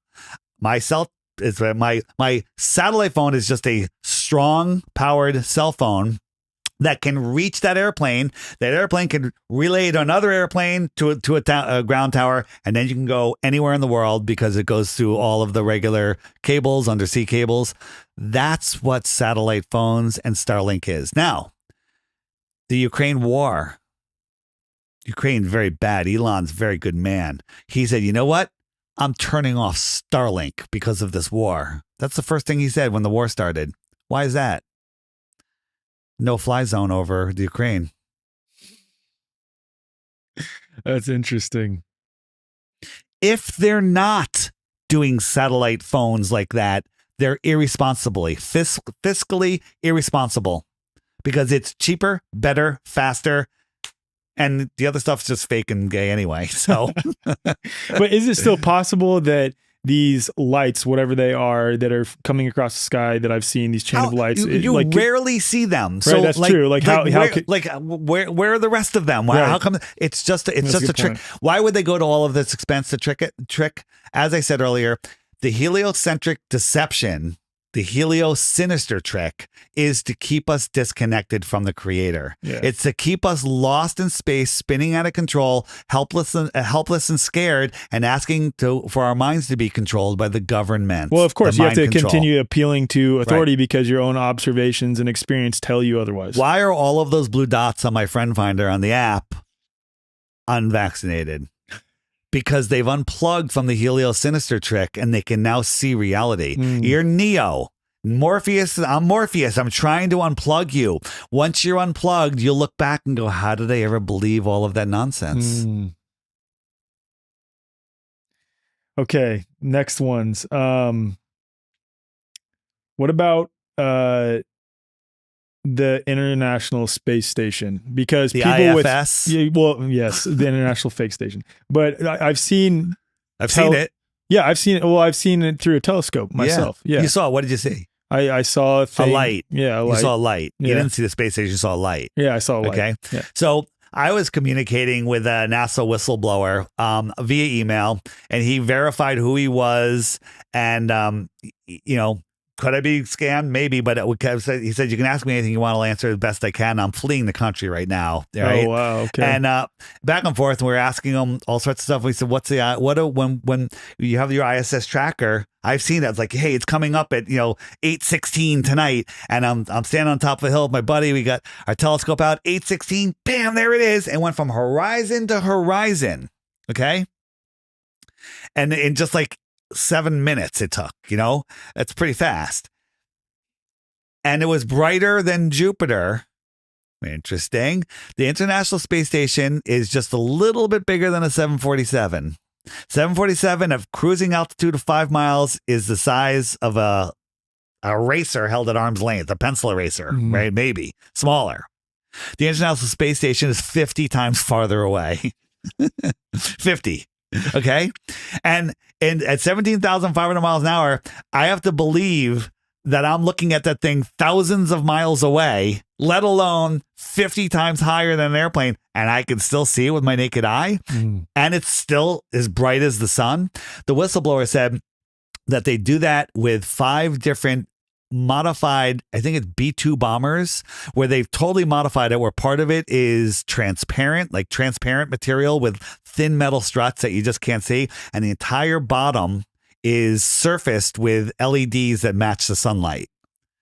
Interesting. And there's 5 of them. 2 of them are based in Alaska. One of them's in Russia, and I forget where the other 2 are. And that's how sometimes you're watching and you look and it says it's visible, it's visible, it's visible, and then all of a sudden it's not visible. Like, what happened to it? Yeah. How come nobody can see it? Right. Did they turn off their lights to go get fuel? If that's even a thing, another rabbit hole. All right. Okay. That answers but what it is, remember, falsification is independent of replacement.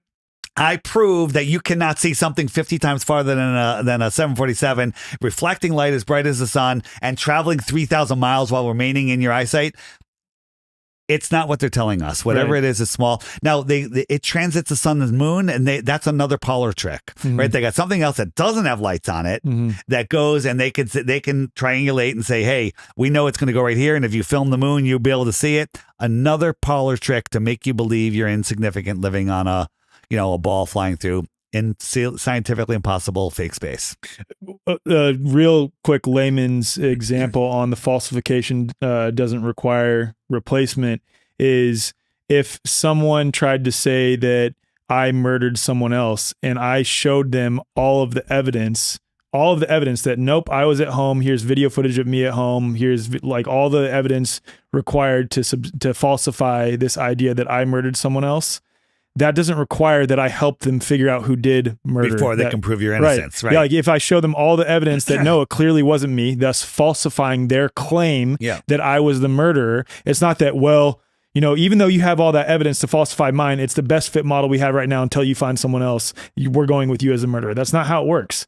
Once you falsify their claim, that doesn't mean that you have to come up with a better replacement. Although, again, when it comes to any of these things, we have another ideas. example that Austin Whitsitt and Jaron from Jaronism use is you live your whole life, you're with your family, mom and dad, and everything's good. And then one day while they were away, you were going through their papers and you found your adoption papers, all signed, stamped, sealed, filed. And you're like, oh my God, I'm adopted. And you go to your best friend, you say, look, it's not my mother, I'm adopted. And your friend goes, well, then who are your parents? You're like, I don't know. I'm not going to believe it until you know, right? It's the same thing. Right. You have the proof. Right. The proof is it's ridiculous. Right. Yeah. It's scientifically impossible. Falsifying you can't their see claims. it. Right. There you go. Okay. So the other one related to NASA real quick, and then I want to get into a lot of stuff related to sunsets, sunrises, and some more stuff on. Sunsets are the best. Yeah. Sunsets prove flat Earth. But okay. Go ahead. Is pictures of space, pictures of planets. We've touched on that a little bit. Pictures on other planets, live feed footage from space. We discussed going to the moon a little bit.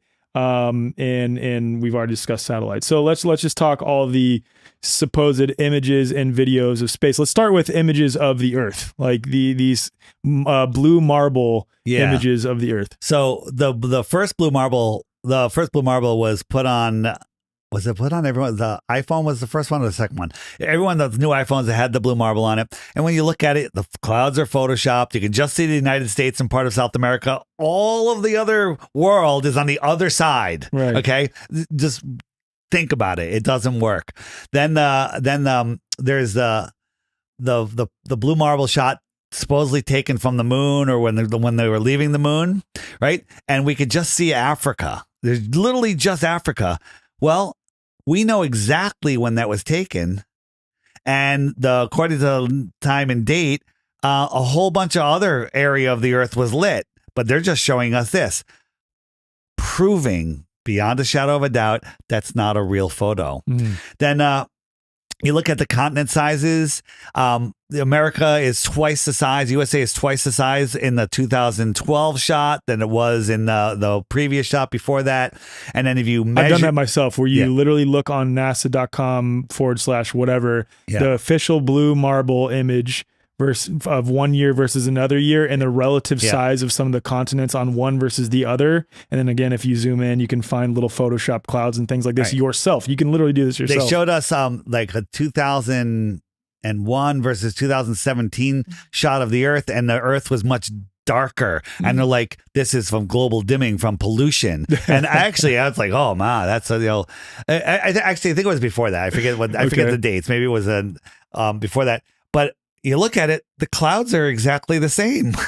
How did that happen? Right. So again, are they that stupid, or are they doing this on purpose? Yeah, like mocking. Yeah. Are they mocking? I don't know.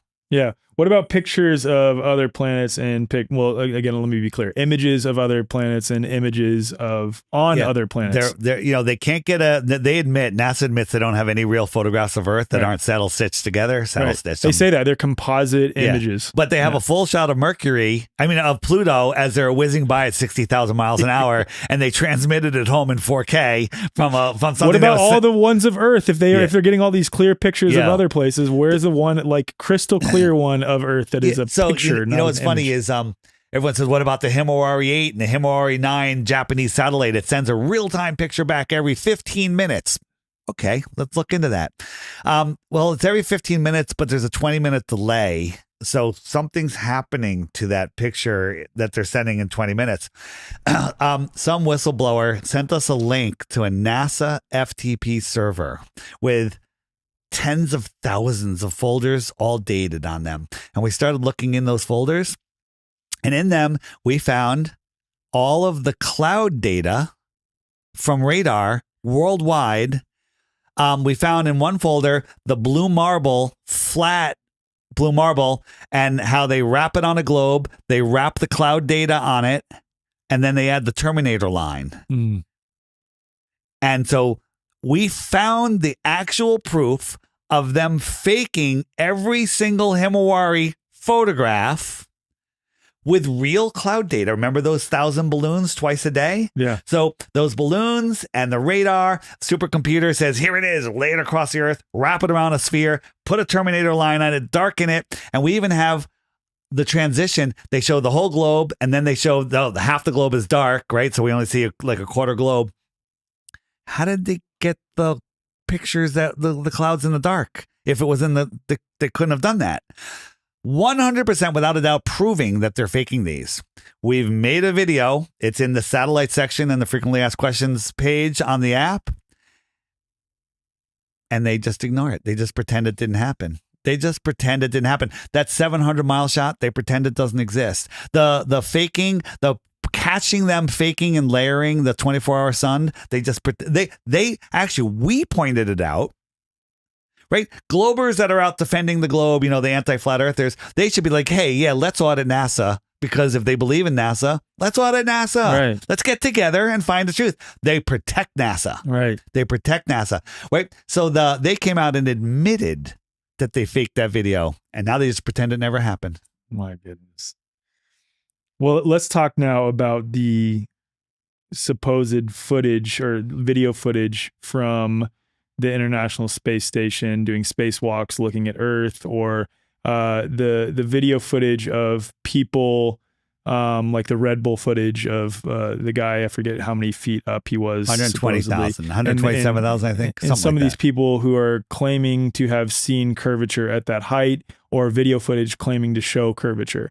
Because one interesting thing that I'll bring up before you start, and I know you're going to go much deeper than me, is there's one set of videos coming from Chinese, quote, spacewalks that show very clearly at the supposed same height as U.S. spacewalks that it is totally flat from their perspective. Yeah. But at the same exact height from the U.S. spacewalks or the Russian spacewalks, it looks But curved. when Elon sent his Tesla into space, he was only 70 miles up, and he could see the whole curved Earth. Right. Okay. Right. So come on. So who's lying? Like everyone's lying. Everyone's lying. Exactly. Right. I show 8 pictures of the globe from NASA. 8 different pictures. They're all completely different artists. Right. And they answer, and I say, one of the 7 of these are fake, or all 8 are fake. Okay. Right. So you can't have your cake and eat it too, although that's what they constantly do. So pictures of other planets are just CGI. Look up latest picture of Pluto. I'll give it to you. Latest picture of Pluto. It has the dog Pluto on it. The cutout of the dog Pluto. Have you ever seen that? No. So NASA's picture of Pluto we'll has the dog have Pluto on it, right? And again, in my in the app, you just go to the images section and you type in Pluto. We'll have Nico throw this one up. Yeah, that's good. And the desert is shaped like the dog Pluto. Did you know that Pluto the planet and Pluto the dog were created in the same year? That's interesting. Okay, oh, that's funny. Yeah. I'll give you the video. That's great. That's great.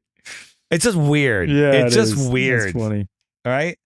All right. The next thing that I want to get into is just related to the lights in the sky, our relationship to them and how that works. Because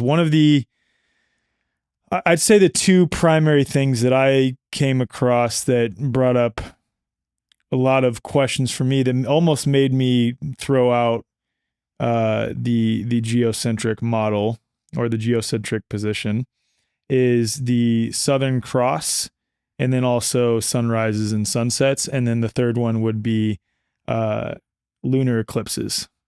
So let's talk the Southern Cross first. And for those who are unfamiliar, according to those who defend the globe, the Southern Cross is direct evidence that we are on a globe because it's I won't say fixed point in the sky, fixed constellation, but it's a relatively, according to them, fixed constellation in the southern hemisphere that can only be seen in the southern hemisphere that is fixed, which would indicate that we're on a ball, because the only way that could work, according to them, is if we were on a ball for those stars to be in the same position, relatively speaking. So let me get this straight. You want to talk about gas in a space vacuum that collapses upon itself, that's impossible sizes and distances, and the motion in your sky to prove the shape of the floor that you're standing on? Is that what you want to talk about? Hey, I'm not. This is not me, Sid. That is you. You wrote that question down. I wrote the question down because that's what you wrote it down. I know that it's an affirming the consequent fallacy. So for those who are familiar with what an affirming the consequent is, it's essentially if X then Y therefore X. As an example, I talk about this with virology quite a bit. If there is a virus, then it'll cause illness. I have illness, therefore it's proof of a virus. The only way that can be not logically fallacious, or logically sound rather, the only way that can be logically sound is if the only possible well-established cause of Y is established to be X. Yes. So the point that I'm getting at here is that that's what they claim. They claim that there's only one possible meaning for this effect that we notice, in the quote southern hemisphere of the Southern Cross. The only possible explanation is X, according to what they say. So that's what I'm leaving up to you now. So not my claim. So the Southern Star Trail, the Southern Star motion is a great topic, and there's a lot of unknowns, but there's a lot of ways, a lot of things that can be happening. One theory is that there's really only northern stars out to the tropics. In between the tropics, we have all of the zodiacs, and then everything else is a reflection from the inner northern stars. And the correlations I've seen are right up there. They're quite amazing, right?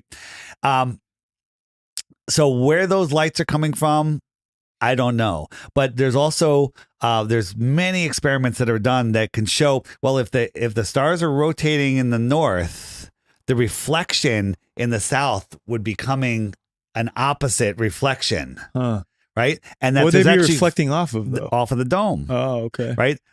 There could be 4 different rotations going on outside there. Again, there's a YouTube channel which is called Tube of Illumination. In the Flat Earth Sun, Moon, and Zodiac Clock app, in the frequently asked questions page, there's Southern Star Rotation. There are tons of videos in there that you will never find on Google.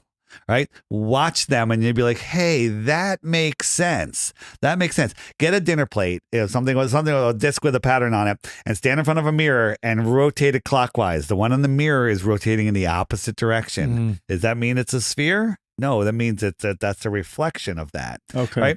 Also, no matter where you are on the earth, all of the luminaries, sun, moon, and stars, rise in the east, set in the west. And even if something is going in a straight line, level over the earth, you're going to see it at the horizon. It's going to go high over your head, and then it's going to go back down to the horizon, right? You watch a chemtrail in the sky, it looks like it's going straight up or straight down. It's really just flying straight and level. Yeah. Right. And you showed some interesting things on some videos I've seen of yours, and also your presentation at Anarchapulco, which was incredible, where based on your perspective of something, it's going to look like it's, now we're kind of getting into sunrise and sunset, it's going to look like it's setting based on perspective. The one video that Google's going to feed you is that you can see the Southern Cross at the same time from Australia, from South America, and from South Africa. Well, that's a lie, because when it's noon in South Africa and you can't see the Southern Cross, it's midnight in Australia. All right. Well, how does that work on a flat Earth? Well, the sun is just going around. But at all 3 of those locations at midnight, you can see the Southern Cross. You know why? Because the stars are rotating above us, right? Michelson and Morley did the measurement, was measuring, is there a 15 degrees per hour rotation? And when they did their measurements, it came out to a different amount. Mm-hmm. It didn't show what it would calculate. And Michelson Morley was they had to throw out the ether to get rid of the null result there. But if the Earth is spinning and orbiting and traveling through the ether, all of those motions would be measurable. But the only motion they measured was a rotation. And it wasn't the rotation that's necessary for the globe. Mm-hmm. What does that mean? Well, that means that it's the sky that's rotating. The lights in the sky are rotating. And it all works on a torus field. It all makes sense that all of that stuff is all in a torus field. Mm-hmm. Again, that's one that takes time. On the app, in the homeschool section, schooling Glober section, find the section on the torus field and the star rotations, and you'll be hooked forever. Once you start seeing this, it is the most fascinating, mind-consuming, always learning topic there is. Got it. So, and then again, you have a whole section on your app. And by the way, there's only 20 minutes of one day per year that all three of those locations can actually see the Southern Cross at the same time. But are they all looking opposite directions, or are they all looking towards the same point, south? And it's an apparent point also. So they might not even be looking at the same thing at the same time, or they're looking at the same thing in a different position at the same time. Right. And again, falsification does not require a replacement, and also affirming the consequent is claiming that the effect is proof of cause, unless you have established very clearly that can be the only possible way that effect is apparent.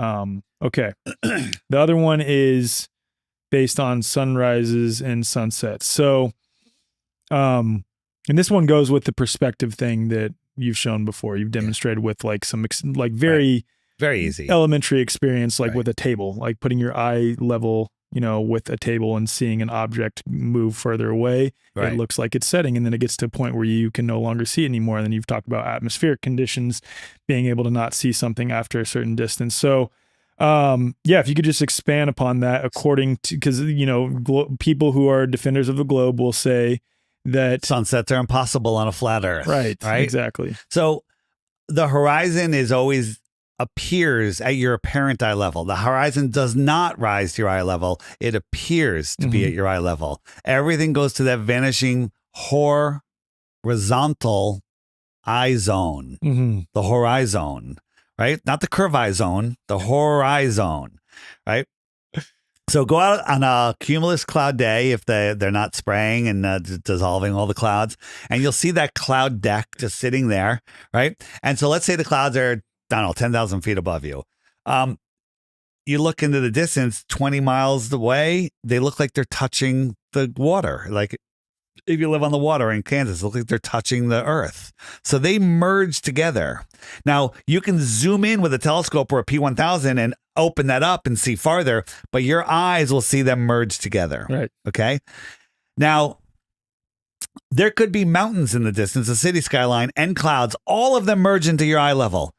Is that at your eye level? No, it's not. It's still on a flat Earth, still thousands of feet above your head if there's mountains, right? But it all looks like it's at eye level. The sun is just above that layer.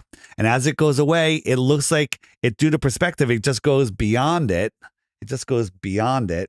And it looks like it's setting. Right. It's not going down. I remember in art class, we did very elementary things. And this was in high school or middle school, where if we wanted to give things perspective and depth, we would start with a central point and then draw everything from everything comes out of that point. Cityscapes, if you're standing on a street, you would draw everything to a central fixed point.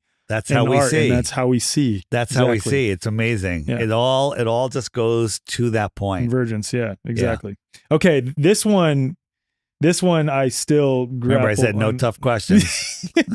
Okay, yeah, only softballs. Right? No. He did not say that. He absolutely. No, I actually did say that, but I wasn't. I was kidding. Yeah, you were. You said that, but you were. I mean, what I did is I messaged my Telegram channel. I messaged in this men's group chat that I'm in, which has several people in there who are dead set on flat Earth being a psyop, and I said, please give me the best questions you have to ask, and that's what I'm going on right now. So, the other one is lunar eclipses. That one still puzzles me. So I'd love to hear your explanation. Falsification is independent of replacement. So what is a lunar eclipse? You want to describe it to me, or you want me to describe it? So according to what heliocentrism. Okay, you describe it, because I bet you're more well-versed in their arguments than I am. You have your sun, your light, you have your moon, and the Earth is in the middle. And when the Earth gets in the perfect syzygy alignment, it casts its shadow on the moon, right?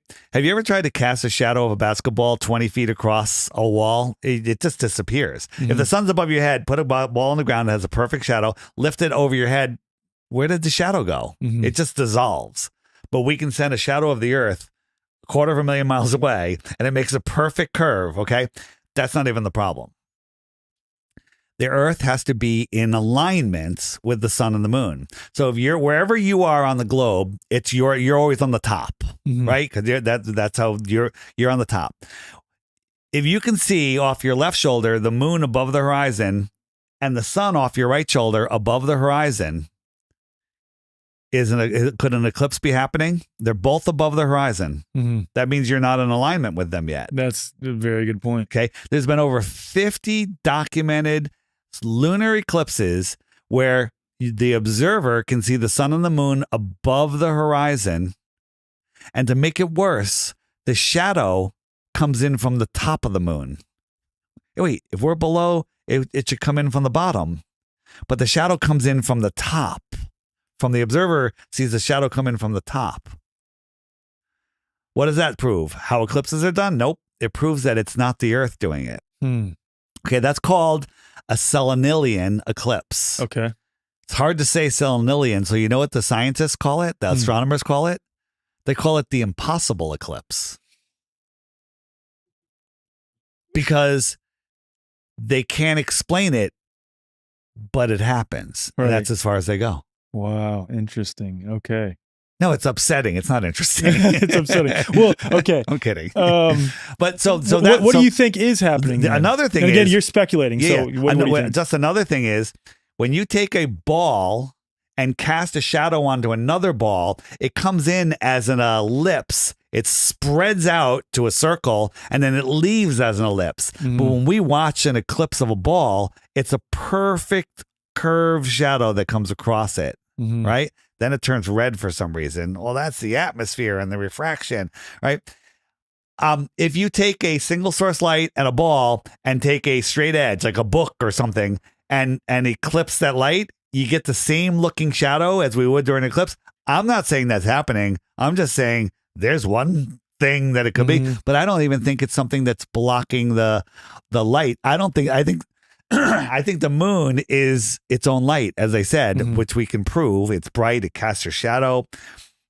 You do the inverse square law of light at 100 miles away. The moon should be like 60 times brighter than the sun for us to see it at the brightness that we see it. It's just, you can't imagine what the sun is at twice its brightness, right? So all of that stuff is nonsense. What is the eclipse of the moon? It's some phasing of the moon, electrically, magnetically. It's something. Right. Yeah, it's something. Well, what about like how they claim that, I'm sure this ties into the Saros cycle that we touched on earlier. What about the George Soros cycle? Yeah, the George Soros cycle.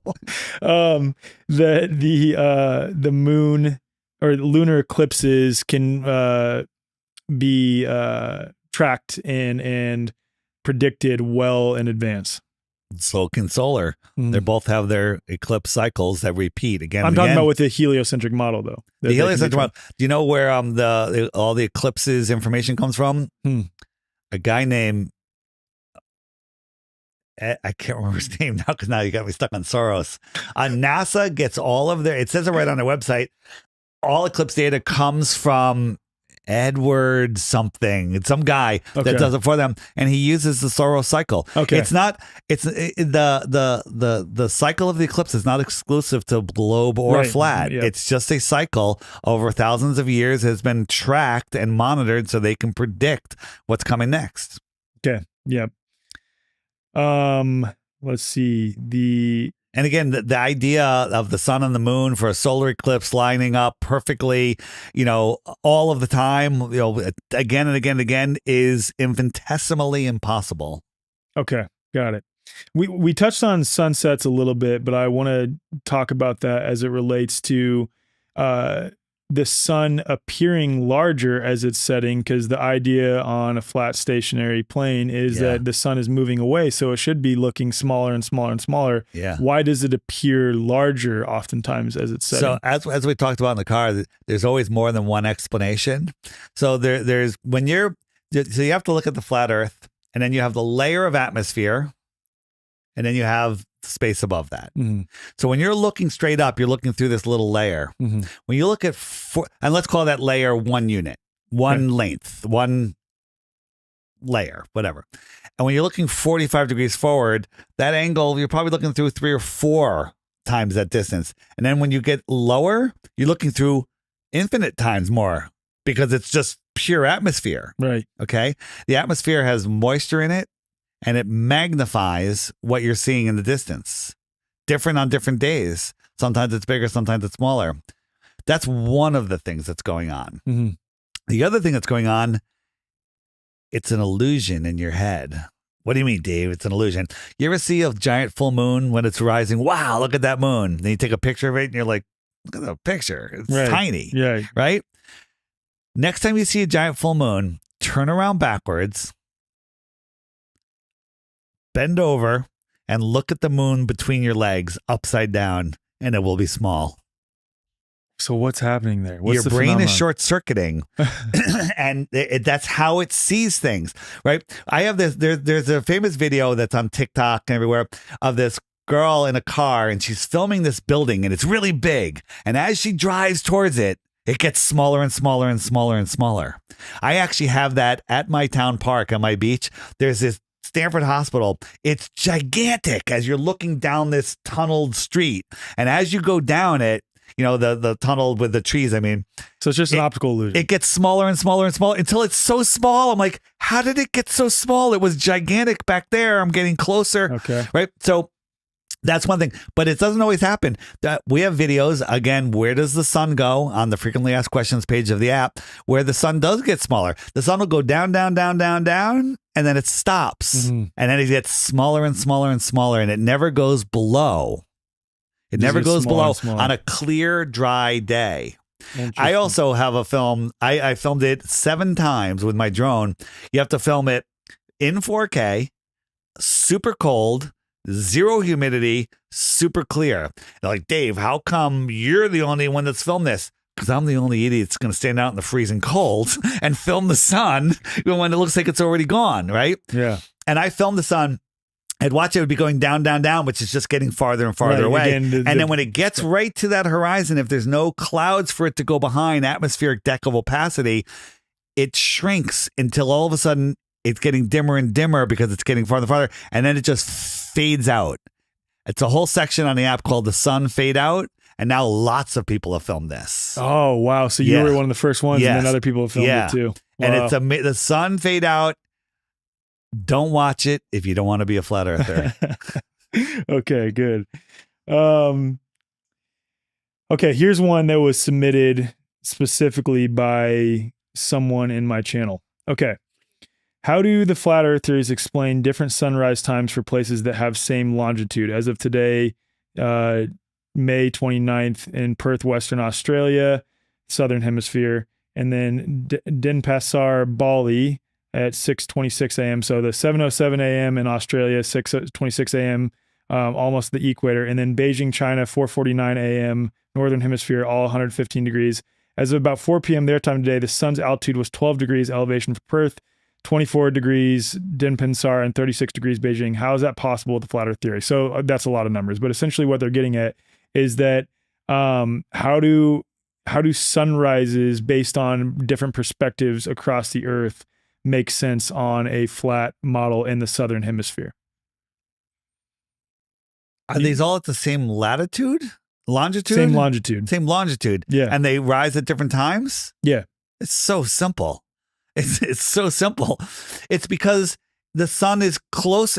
The sun moves north and south in between the tropics. So when it's, let's say it's over the Tropic of Capricorn, which is as far south as it goes, it's closer to people that are underneath it. Mm-hmm. And when we're up here in the north, it's farther away. Mm-hmm. right? So it's going to rise at a completely different time. Okay. I mean, that is a complete lack of understanding of the model to ask that question. Right. All right. Time zones prove flat Earth. Did you know how many time zones are there? I honestly don't know. 24? 20. Well, that's what we're taught. 24. Okay.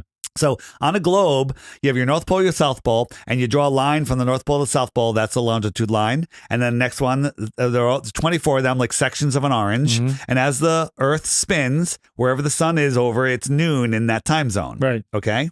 That's how it works. Did you know that there's 18 time zones in the north inside the Tropic of Cancer? No. There's 24 time zones between the Tropic of Cancer and the Tropic of Capricorn. That's the tropics. And there's 32 time zones south of the Tropic of Capricorn. And that's according to NASA. Their claims. No way. NASA. So there's less time zones in the quote northern hemisphere than there are in the southern hemisphere. Now think about this. What? Yeah, and they say, well, it's for political reasons. Nonsense. Take that. You got a circle of paper. You draw your time zones in the middle. It has 18 slices of pie, 24 slices of pie, and 32 slices of pie. And then wrap that around a basketball. What's going to happen? The middle ones need to stretch out. The top ones need to stretch out the middle. The other ones will wrap around nicely, and then the rest is going to get crumpled. You're going to have to get rid of some of those, right, to make your ball. But the time zones don't reflect that. Mm-hmm. Time zones prove flat Earth. You know what else proves flat Earth? Everything. Can you? Okay, here's the thing that I struggle with related to the idea of proof. By the way, frequently asked questions section on the app, time zone button. Wait, here's the thing. I wish I can give the app away for free to everybody. It costs 5 figures a month to run that app and everything. Right. It's not about that. I don't care. I want people to learn, right? I want people to learn. I want people to find other unjabbed flat earthers out there. It brings you together. It's got a dating feature on it now, or a friend finder. It's got a matchmaker. It's got a meetup maker. It's got all sorts of stuff. Video calls. It does everything. Go read the reviews. Don't buy the app. Just go read the reviews. Got it. All right. There you go. Well, okay. Related to proof, though, right? Because I look at people pointing to effects as proof of cause, and it bothers me. Can we really say that this is proof of flat Earth, or what this indicates a flat Earth? Which thing? So, like what you just said about time zones. Well, I'm just saying it goes into the only works on a flat Earth. Okay, so this can only possibly. Yeah, but we can see too far. So I was just recently on the Jesse Lee Peterson show. Oh my lordy lord. Okay, oh my lord. I was afraid at the beginning you were going to say, Dave, I have a question for you. Are you absolutely positive, without a doubt? Check out my channel, DITRH, and check out the Jesse Lee Peterson. I put it in 3 minutes. Why I'm laughing. Yeah, it's 3 minutes. I took our hour interview and brought it down to 3 minutes for you. It's so good. Does that 700-mile video, the photograph, prove the Earth is flat? It's either flat or way bigger, or 1,000,000 times bigger than they tell us. Right. Okay. If it's 1,000,000 times bigger, that means there's 7 or 8 million continents. Right. Okay. What are all wars fought over? They're fought over land resources, and money. Therefore power. Yeah. Right. What if they're hiding more land? What if they're hiding more land? Right. We have to at some point have to touch on the ships out through Antarctica. Yeah. Okay. We'll touch on that. Okay. So the next question I have, and I've thought about this as it relates to, let's say, terrain-based health. So ironically, what led me to the terrain-based health position is setting aside my preconceived notions. I had already woken up to the idea that vaccines are bad and totally unnecessary. But at this time, my wife and I both thought that her previous, quote, autoimmune conditions were caused in part by Epstein-Barr virus. So coming into the terrain-based health position, ergo throwing away the idea that Epstein-Barr virus even exists, required that I set aside my preconceived notions. And now I have landed in this terrain-based health perspective, and have sort of deepened this position, and I speak on it. I'm invited to speak on it. And I would be lying if I said, to some degree, I haven't formed somewhat of an identity around the terrain-based health perspective, but I am aware of it, right?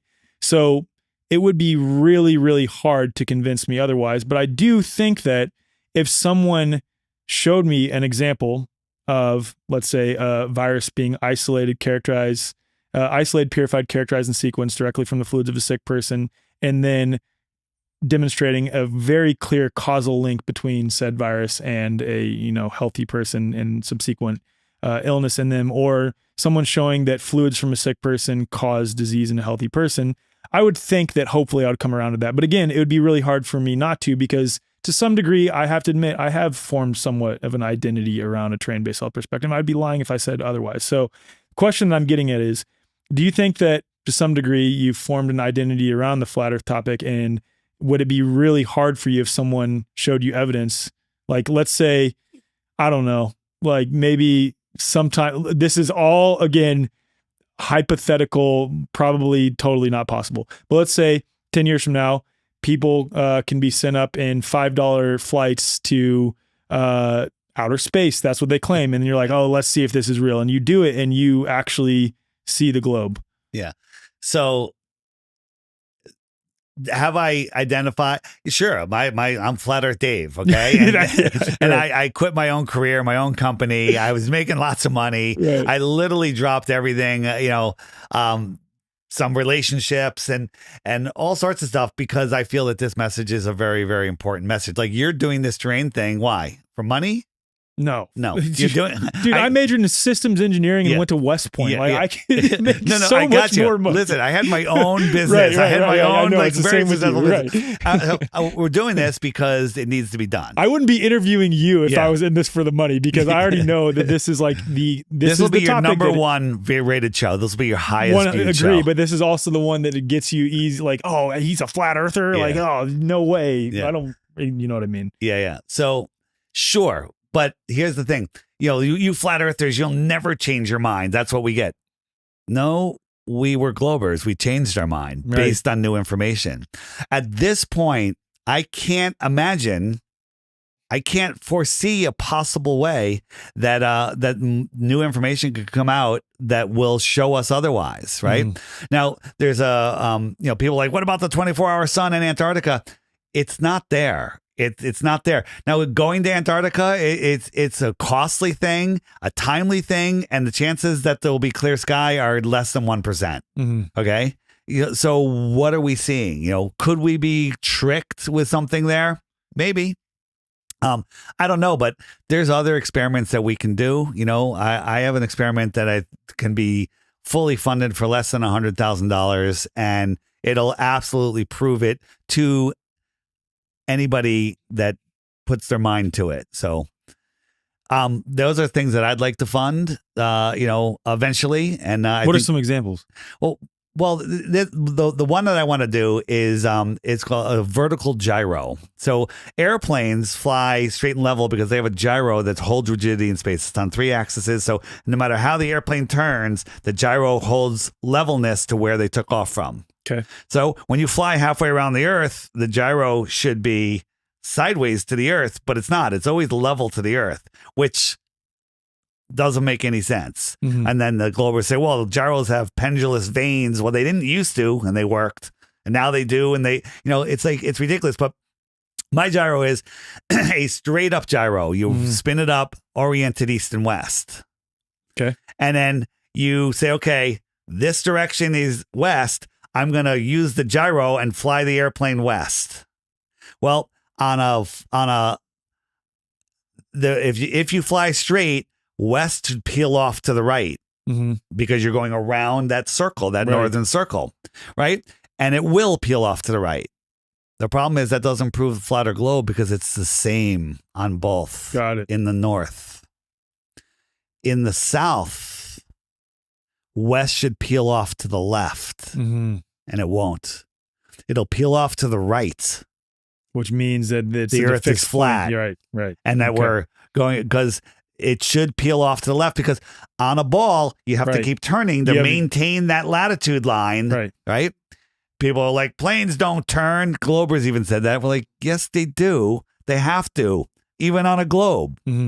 Right. So circumnavigation, east and west, work on a globe and a flat Earth.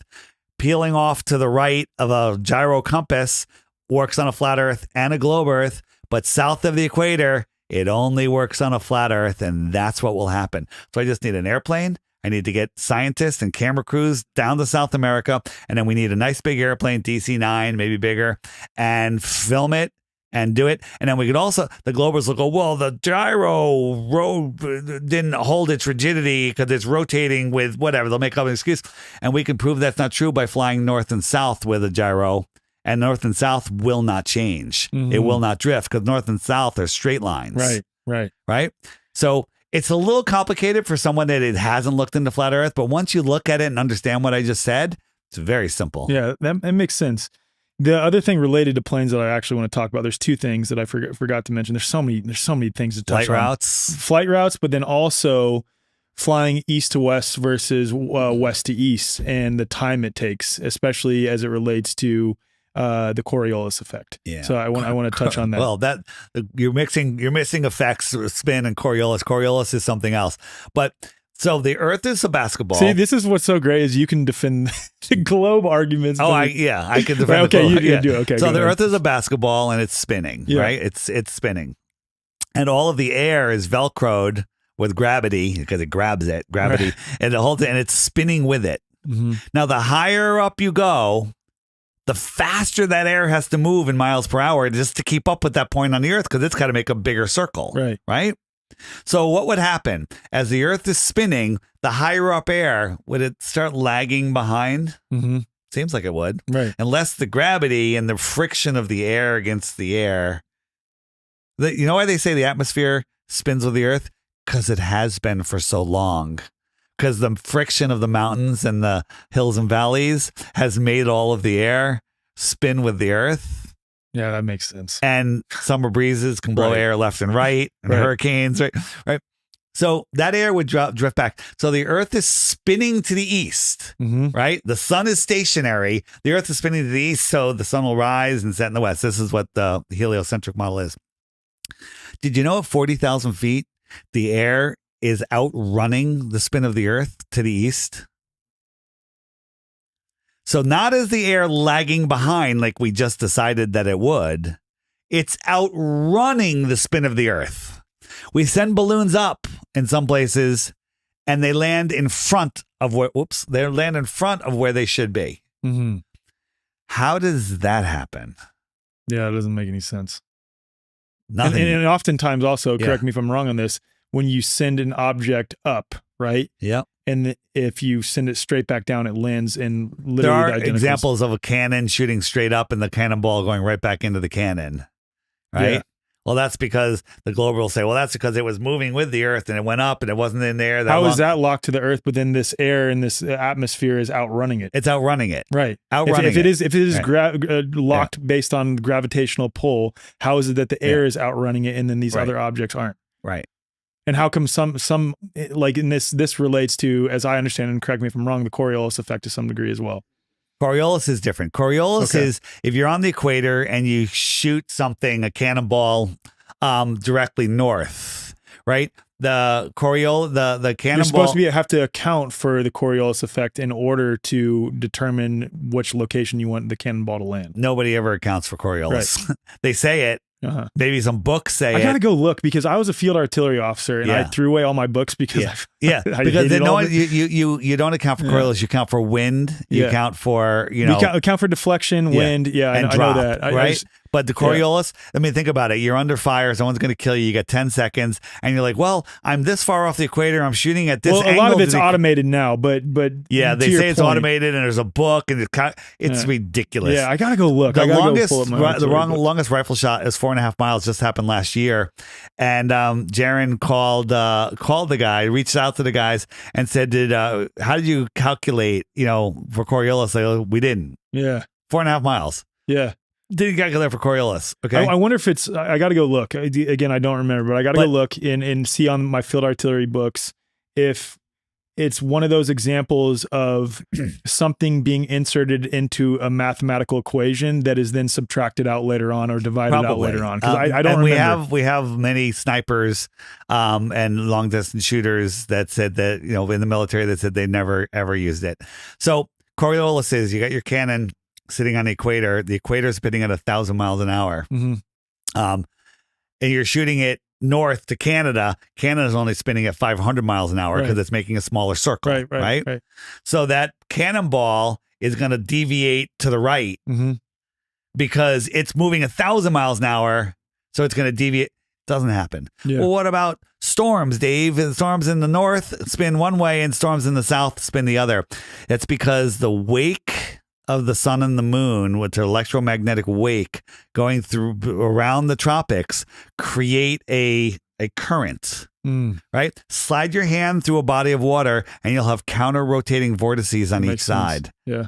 And none of them will be in the where your hand was. That makes sense. That totally makes sense. Okay, what are some other things that toilets spin backwards in Australia? Toilets spin the way that the water is going in them.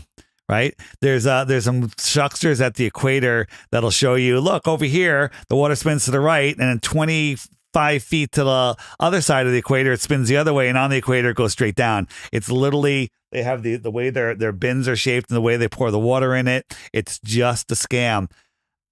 On the app, in the frequently asked questions section, there's a Coriolis button. All of the tricks are shown there. That's good. See, everything that we're talking about here, you can just expand upon in Dave's app. Okay, the other one that I had is related to the Tychos model. Have you looked into that at all? Because Tychos Brahe model? Yeah. I'm not an expert on that. Okay. I'm not an expert on that.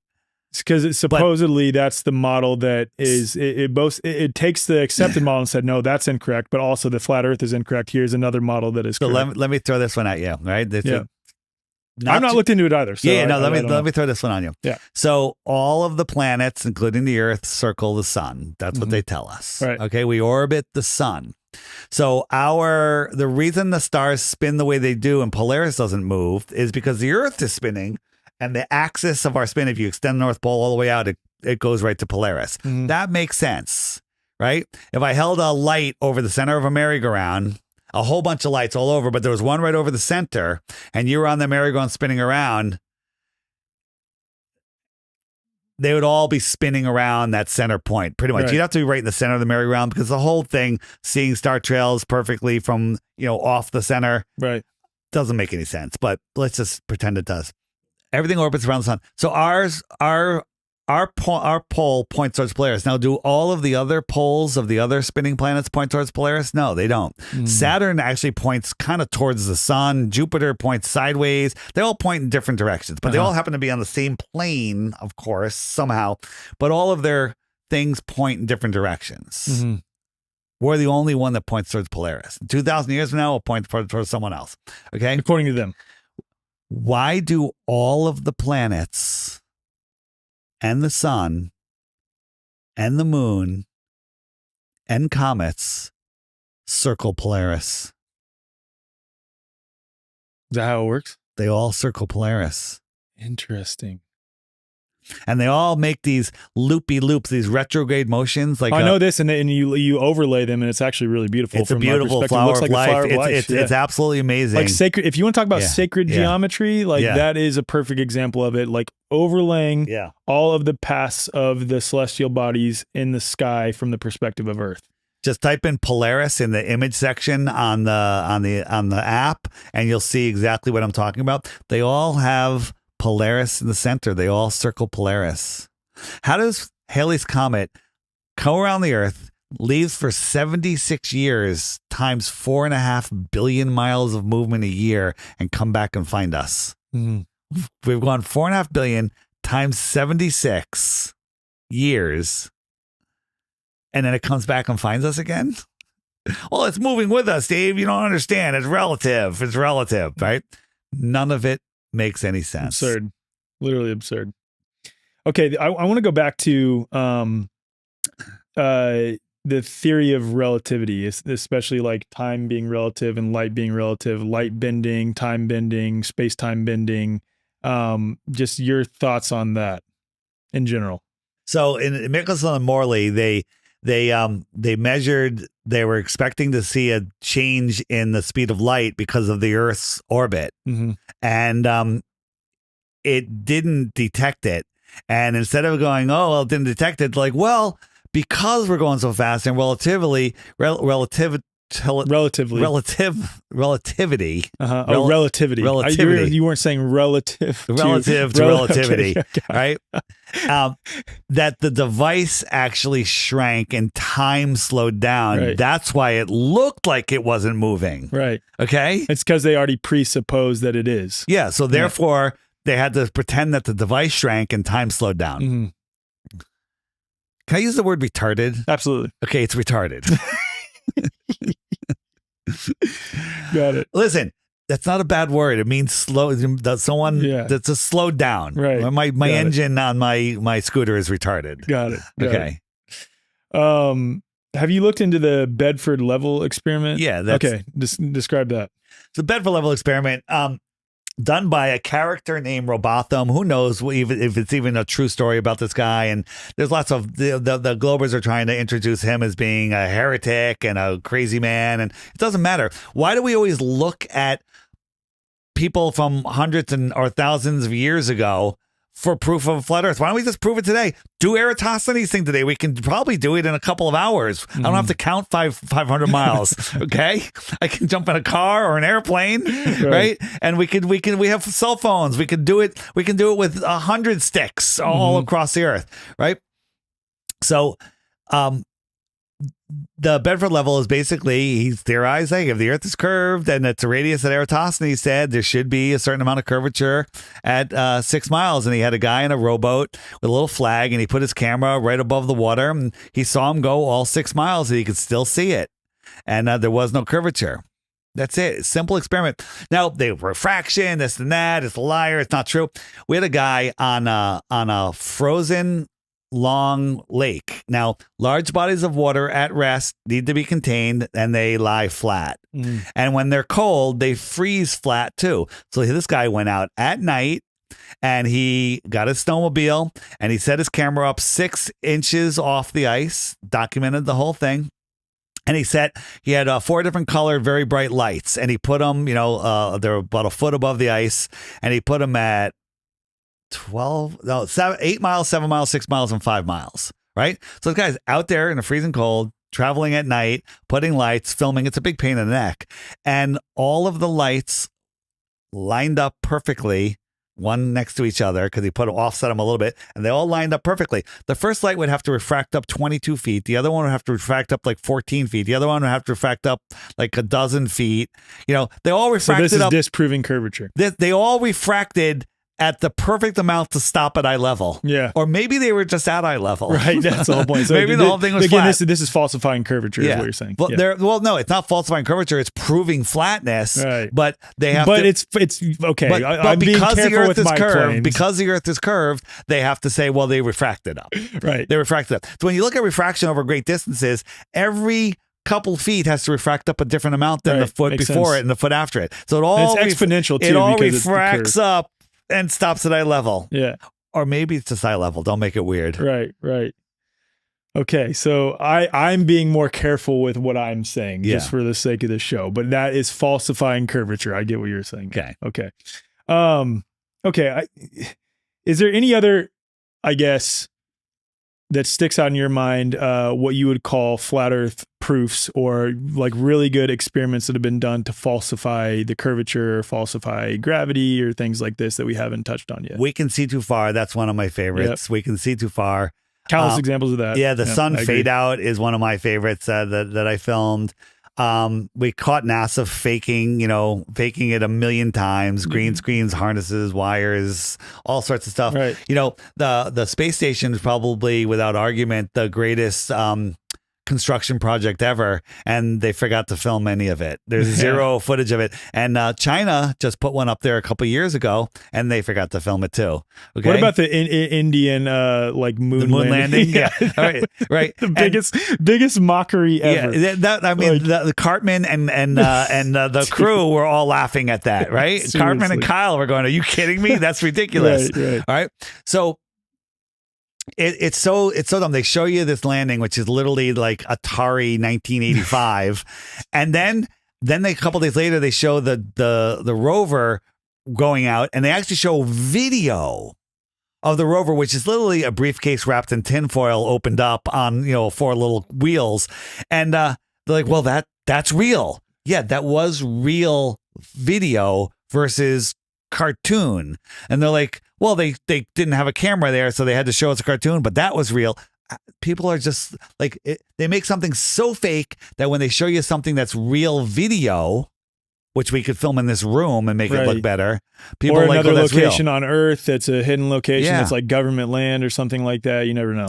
We found in Devon Island in Canada, is in Canada or Iceland, wherever the hell it is, Devon Island in the north. Okay. The Mars project, where they're literally testing the rover there, and it looks exactly like Mars. And they have some big Googleplex pictures there that you can zoom in on. I took some screenshots of them and put them in Google image search, and it came up as Mars. Mars rover pictures. That's interesting. Yeah. You know what's also interesting is that Interstellar, the movie, was shot in Iceland, so that I wonder if that's like revealing the method type of thing. Like, hey, this is where we shoot some of our so-called other planet footage from. Which is really sad, by the way, because Interstellar was one of my favorite movies. Yeah, I know, but it all goes away. But here's the thing: Star Wars. There's a bunch of books, and I highly recommend people read The Iron Republic or The Smoky God, all in the book section on my app. If you forget the names, and there's another one that's called The Navigator Who Crossed the Ice Wall, and it's about the Nosferatu map. That's the wrong pronunciation. And it shows 178 ponds across a plane, each pond being a world bigger than ours. Wow. Right? Because our pond actually has 2 more outer rings, and it's still one pond. According to this, right? According to this, whatever it is. And it's about, and literally it's the story of Star Wars, where there's hostile areas, and there's like the they call them the custodians. They're the ones that allow you to travel between places, and you have to be of a certain vibration, a certain spiritual level to be able to travel. And there's hostile lands and there's friendly lands, and they say that all humans have a connection to the source. What does that sound like? The Force. It's the same story, but it's here on Earth where it's physically possible versus scientifically possible, negative space, zero pressure, gas balls forming gas, in the balls. The heliocentric model, they say lie big or go home, lie big, right? It's so big, it's so stupid that people can't see it. It's so big and so stupid. The people that figure it out, though, are all different types of people. From PhDs, they're actually the hardest, though, because they're the most. There's a recent one who just came out with a book that I'm interviewing soon. Yeah. So there's people like you and I. There's a also PhD physicist too. People that are doing menial jobs, factory workers. There's people, all different kinds of people. I don't know what it is that some people just see it. When they see it, And I don't want to say you have to be a really smart person. You just have to be a person that gets through the programming. You have to unplug from the matrix. Yeah, you do. Well, and again, it makes it more difficult when you are looking for things on YouTube, even looking for things on Rumble that are categorized so poorly. It's really hard to find stuff. So thank God you have your app and you have these playlists and all these videos categorized and very easily searchable. It's so important. Another one that I wanted to ask, this is sort of getting into, like, I guess, intense speculation, because who knows? But sure. What are your thoughts on Admiral Byrd and what he claimed to have seen? So Admiral Byrd in early 40s and 50s did Project High Jump. Now, what's High Jump? High Jump is they were going over Antarctica. Why is it called High Jump? The Antarctica is the highest land on Earth, right? In the image search on the app, search highest land, and it shows you the average height of every continent. Antarctica is over double the highest, the second highest. Really? Like average elevation? Average elevation is over double of the top 2. Interesting. Okay? And that's the shoreline of our pond, our world pond. And he said, they lost planes. Like, did they crash into the firmament, the dome?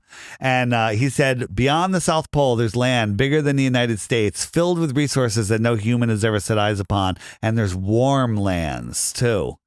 And then when he did that on a news show, 6 months later, he's died suddenly. Something happened. Okay, you got the COVID shot back then. Maybe. Who knows? Who knows? That's interesting, not making any claims. Didn't he claim to go into the earth as well? Or? Well, I think that was a made up story because he's trying to figure out where the hell he was, or they just made it up because reify the globe. Hollow Earth is the same as Globe Earth. Right. It's still a prison, right? Then could that also be true on a flat stationary plane, though, that there are I think there's layers. I think there's stuff below us, stuff above us. Even beings living below us. Absolutely. I would bet on it. Yeah. So in the 1800s, there's a story called the Iron Republic of a New York-based politician that just got fed up with the system, sold his house, everything, had a lot of money, bought a nice big ship, got a crew, and went to Antarctica and was going around Antarctica, and then saw this inlet, like, where does this go? And then they kind of get sucked into it and they're just riding it through. Then all of a sudden they're back out in the ocean and they couldn't figure out where they were. And the stars were wrong and they were lost at sea for, I think, 3 months. And then finally they saw land, they saw a city. They're like, all right, we have to wait until morning. So they anchored off the land and a boat came out in the morning and they're like, welcome, hey, we're from the United States. Where are we? Like, this is the Iron Republic. And they're like, where is that? And they said, well, it's on the other side of Antarctica, about the same distance as the United States is. The morning a ship came out, they said that they're from the Iron Republic, the same distance from the United States. So they went in, long story short, they went in and they showed them this whole land, a different type of government. They didn't have money in the same aspect. And the guy ended up falling in love and he got married and he lived there for 10 years. And something happened. I think his wife died. He got distraught. He got his ship back and he made it back to Florida. And he told his story and he published it in Florida Magazine in a series of articles, which you cannot find a single copy of Florida Magazine with those episodes in it. There's only a couple PDFs, but all of them are gone. You can find anything. You want to find the First Time magazine, go on eBay. It's there, right? You go somewhere. And he supposedly had proof and everything. And so this whole thing came out. So I'll call the Iron Republic. Here's what I'm saying. Is it true or is it not? It doesn't matter. All right. It rings true to me. And all the stuff. Oh, he was talking about flat screens, floating cars, I think, all sorts of advanced technology they had. Oh, and they also said, they spoke English. Like, wait a minute. Where is this? What's going on? They said, well, in the 1600s in the United States, there was tyranny and they didn't like it. So they left and they went to the outer lands and they restarted their civilization out there. Could you imagine tyranny in the United States? No, right? No way. Yeah. And so they went out there and they're like, how come you never came back? They're like, why would we? It's crazy what's going on in there. And so they had this entire different civilization out there. We're going to get into this in a second. You're going to freak. So when I said, why does it doesn't matter? It doesn't matter. It rings true to me. I can't prove it being true, right. But in the 1800s, they were talking about more land beyond Antarctica, right? People think that we've known the earth is flat for a long time. I interviewed Ruth in 2020, 102 years old. And she said she was taught flat earth in Connecticut public schools in the 1920s and 30s. Interesting. Yeah. Wow. And it just shows how quickly over just a couple generations, the entire modern civilization can be. In the 1950s, they were teaching flat earth and globe earth in public schools in America. Both. They didn't know. Wow. And all of a sudden the Rockefellers got in. The Rockefellers actually took over in the early 1900s, but it got to the point where they literally eliminated flat earth. They eliminated the Gleason's map out of encyclopedias, out of libraries, out of everywhere. Before you heard about flat earth, you never saw that map. Right. Whether you believe in it or not, you never saw it. It was hidden. It's hidden from you. I mean, it's the same thing with modern medicine too. Like before what was the report called? The Flexner report. Yeah, before the Flexner report, it was well established. Like the original quote Western medicine was homeopathy. Yeah, like that was quote Western medicine, and osteopaths at the time were not identical to, but similar to chiropractors, and that they had a very natural approach.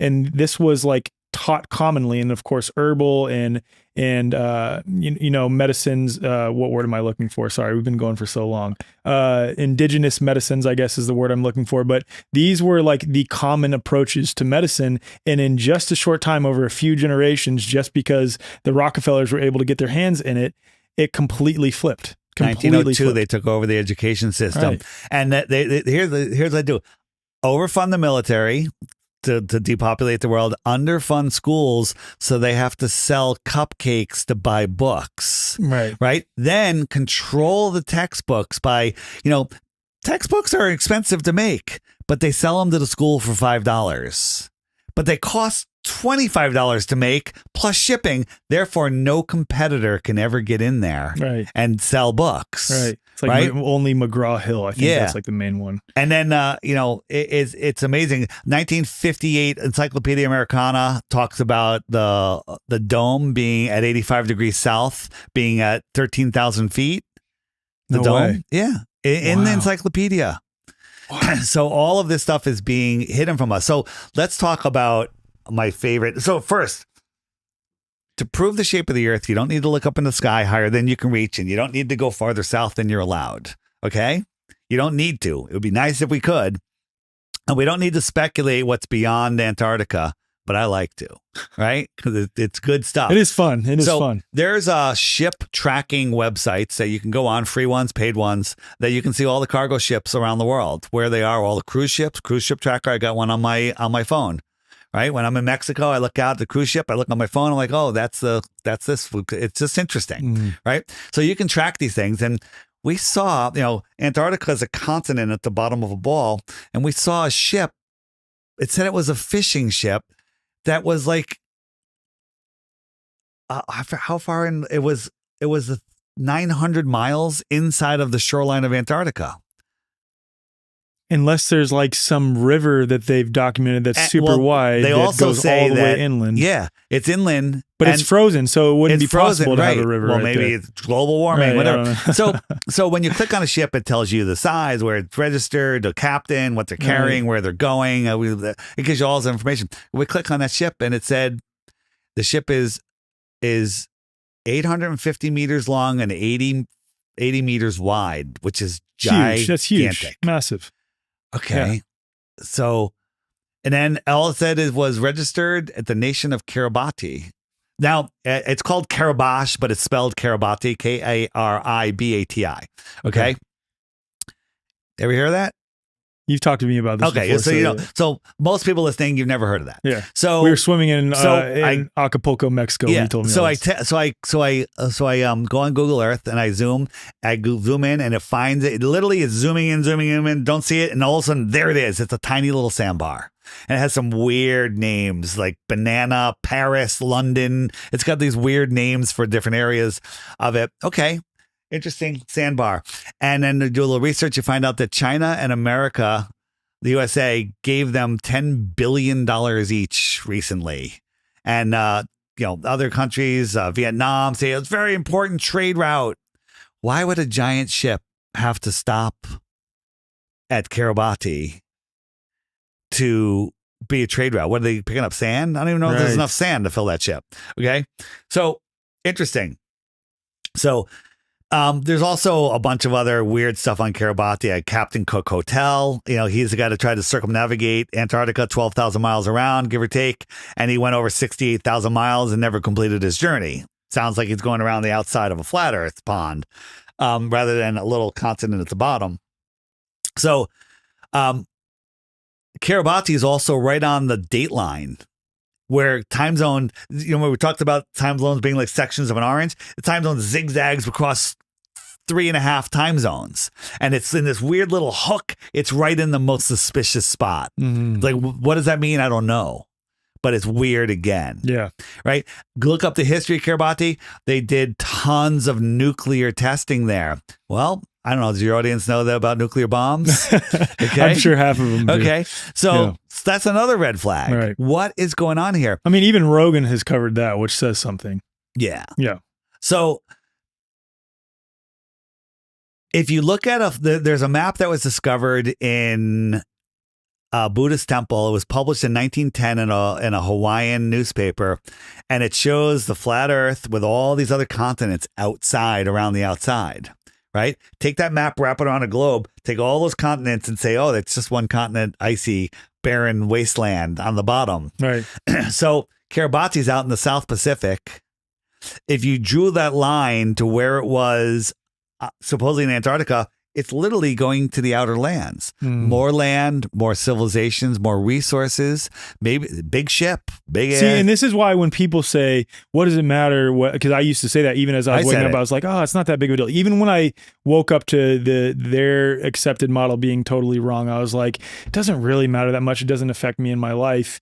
And I would say, okay, on a day-to-day basis, I could see that argument. There are people who it does not affect on their day-to-day life. It does, everybody. But this is what I'm saying. In the grand scheme of things, if there is possibly land beyond...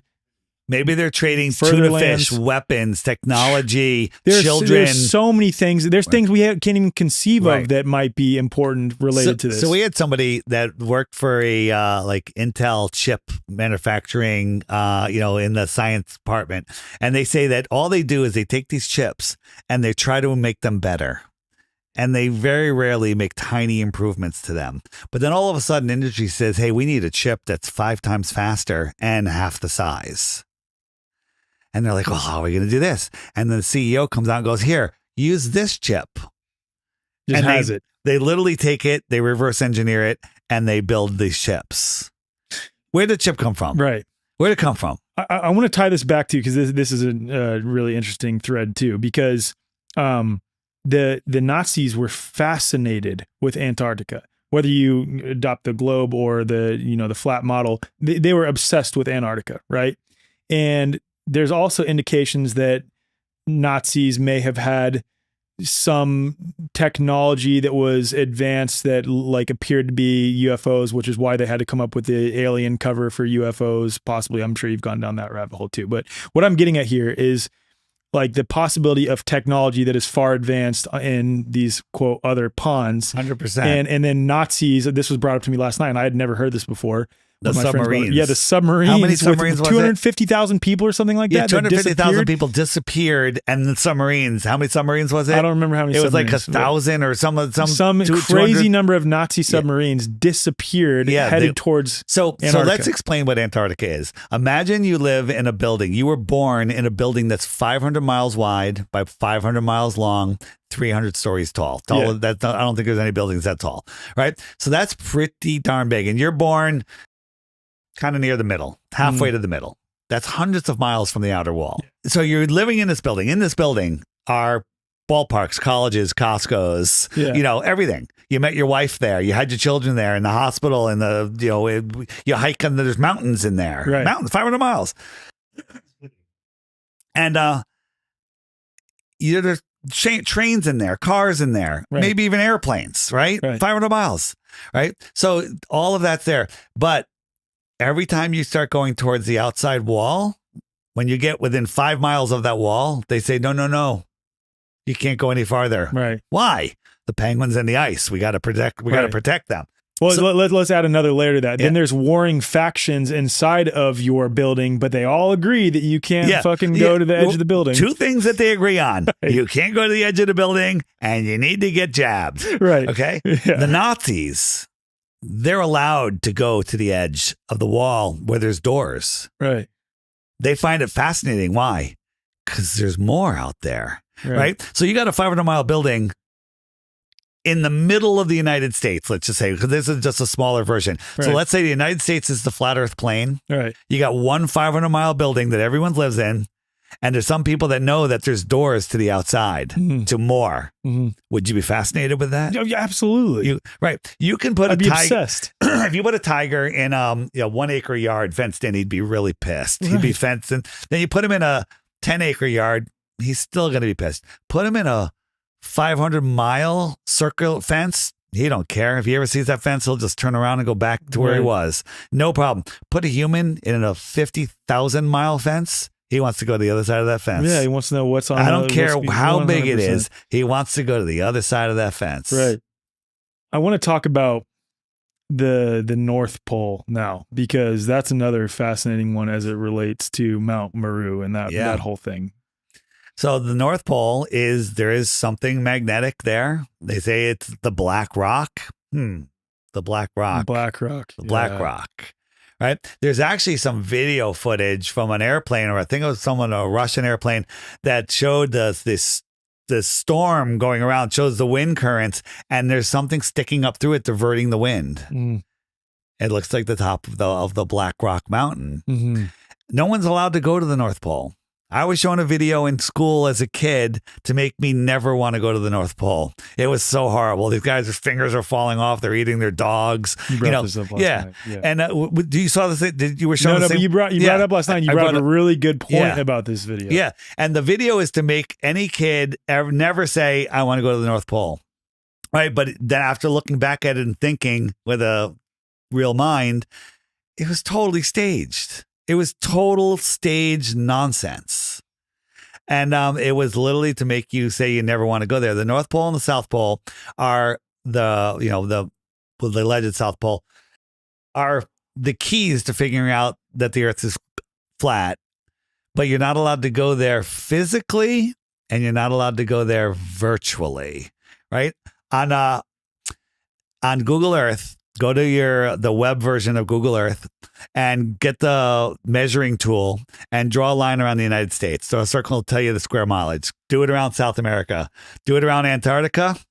Doesn't work. It inverts and becomes like a crescent moon going around the outside. Interesting. And do it around the North Pole, same thing. It inverts. Do it around Greenland, Iceland, works perfectly. Do it around the middle of the ocean, works perfectly. Madagascar, works perfectly. North Pole and South Pole inverts. Interesting. Yeah. Wow. So there's, it's interesting too, because people will say, hey, you can literally go to the North Pole yourself on a guided expedition, or you can go to the South Pole yourself on a guided expedition. No, you can't. You can go to Antarctica. They take you to the ceremonial South Pole. There's 100 different companies, all run by the Antarctic Commission. One guy owns all of the companies. They're all a bunch of shell companies. It's all tightly controlled. There is no independent exploration of Antarctica. People that are doing construction, working down there, independent contractors, when they get south of 60 degrees south parallel, they get boarded by a military group and they take over the helm of that ship. They're not even allowed to drive their own ship. Again, to emphasize this, the one thing that all countries of the world agree on and are at peace on is that Antarctica is not to be explored by anyone from their countries independently. There's no independent exploration. Yeah. That's so sketchy. Like that is so sketchy to think about. It's all sketchy. It's all sketchy. Yeah. Okay. I think we've hit all the major points here now. We've been going for God knows how long. Last question I have. Why does this even matter? Like why does it matter? Why does it matter? That's the one that people always fall back on once they hear all these arguments. Like, it doesn't really matter. Again, it doesn't affect me in my day-to-day life. People will say, I guess I'll share like my brief anecdote on why it matters to me, the shape of this realm. Because first off, like, I'm in the pursuit of what is true, irrespective of what my preconceived notions were. And I'm just going to look towards that. Even if it flips my entire paradigm currently upside down, I'm going to just go and look. Again, when I had already come to understand the terrain-based health position, I was still a glober. I was absolutely a glober. And now, like I said, I don't have any positive claims on what it is. I just know that there are countless examples of what they claim being demonstrably false. That's what I say. And then you have to fall back on, well, if it's the curve is falsified, then it's either way massively larger than what they claim, or it's flat. And there's also ways to show that the idea that we're spinning and things like this are demonstrably false. But the point is, I make no positive claims. But with that, for me, when you look at the idea that we are not some speck floating in space amongst a gazillion other specks. And it lends credence to the idea that this was divinely created by a God who has a great intention for our lives and like cares about us deeply. And I'm not saying that a God couldn't care about us with the other models. And I'm not saying that, I didn't have a deep relationship with God when I bought the globe. But the point is, I look at the nature of this realm in a way where like the only way it can make sense is that a divine creator created this realm who was intelligent, and it didn't happen by accident. It didn't happen by chance. And this experience is just so much more meaningful from that lens. So we're born into God's world as inheritors of this realm. And immediately at birth, they trademark us, they stamp us, they commoditize us, and then they convince us that we don't live in this natural realm, that we live on a spinning ball, a satanic ball, right? If you look at all of the numbers, the speed, we're orbiting at 66,600 miles an hour. The curvature is 66.6. The latitude of Cancer and Capricorn is 66.6 degrees. It's so many 666s. It's freaky. It's beyond statistically possible. If we play on their ball field, we have to play by their rules, right? If governments acknowledge that the earth is flat, then you have to acknowledge that there's a creator. There's zero flat earthers that don't know that there's a creator. Now, we can talk all day about who the creator is, where the creator come from, what intentions, whatever. There is a creator. And if governments understood that there was a creator or abided by that, they would have to make laws that were in tune with natural law. But now, because they live on their ball field with their fake money, they can do whatever they want, and we have to buy into it. I'm only one person. What could I do? The big government. That's what they want you to believe, that they have power. Imagine if everybody listened to this podcast in the world and they go, you know what? They're right. And everyone unplugged at the same time. Governments wouldn't even exist anymore. We wouldn't even know who these people are. Right. They have no power other than the imagination and the fear of imagination, false evidence appearing real in our minds. Right. They don't want us to know that our thoughts create our reality. We're in a magical world, for lack of a better word. It's amazing. On my app, the Flat Earth Sun, Moon, and Zodiac Clock app, in the frequently asked questions section, there's a section called Why the Lie. And there's a whole bunch of videos in there, but there's one of them that I want you to see.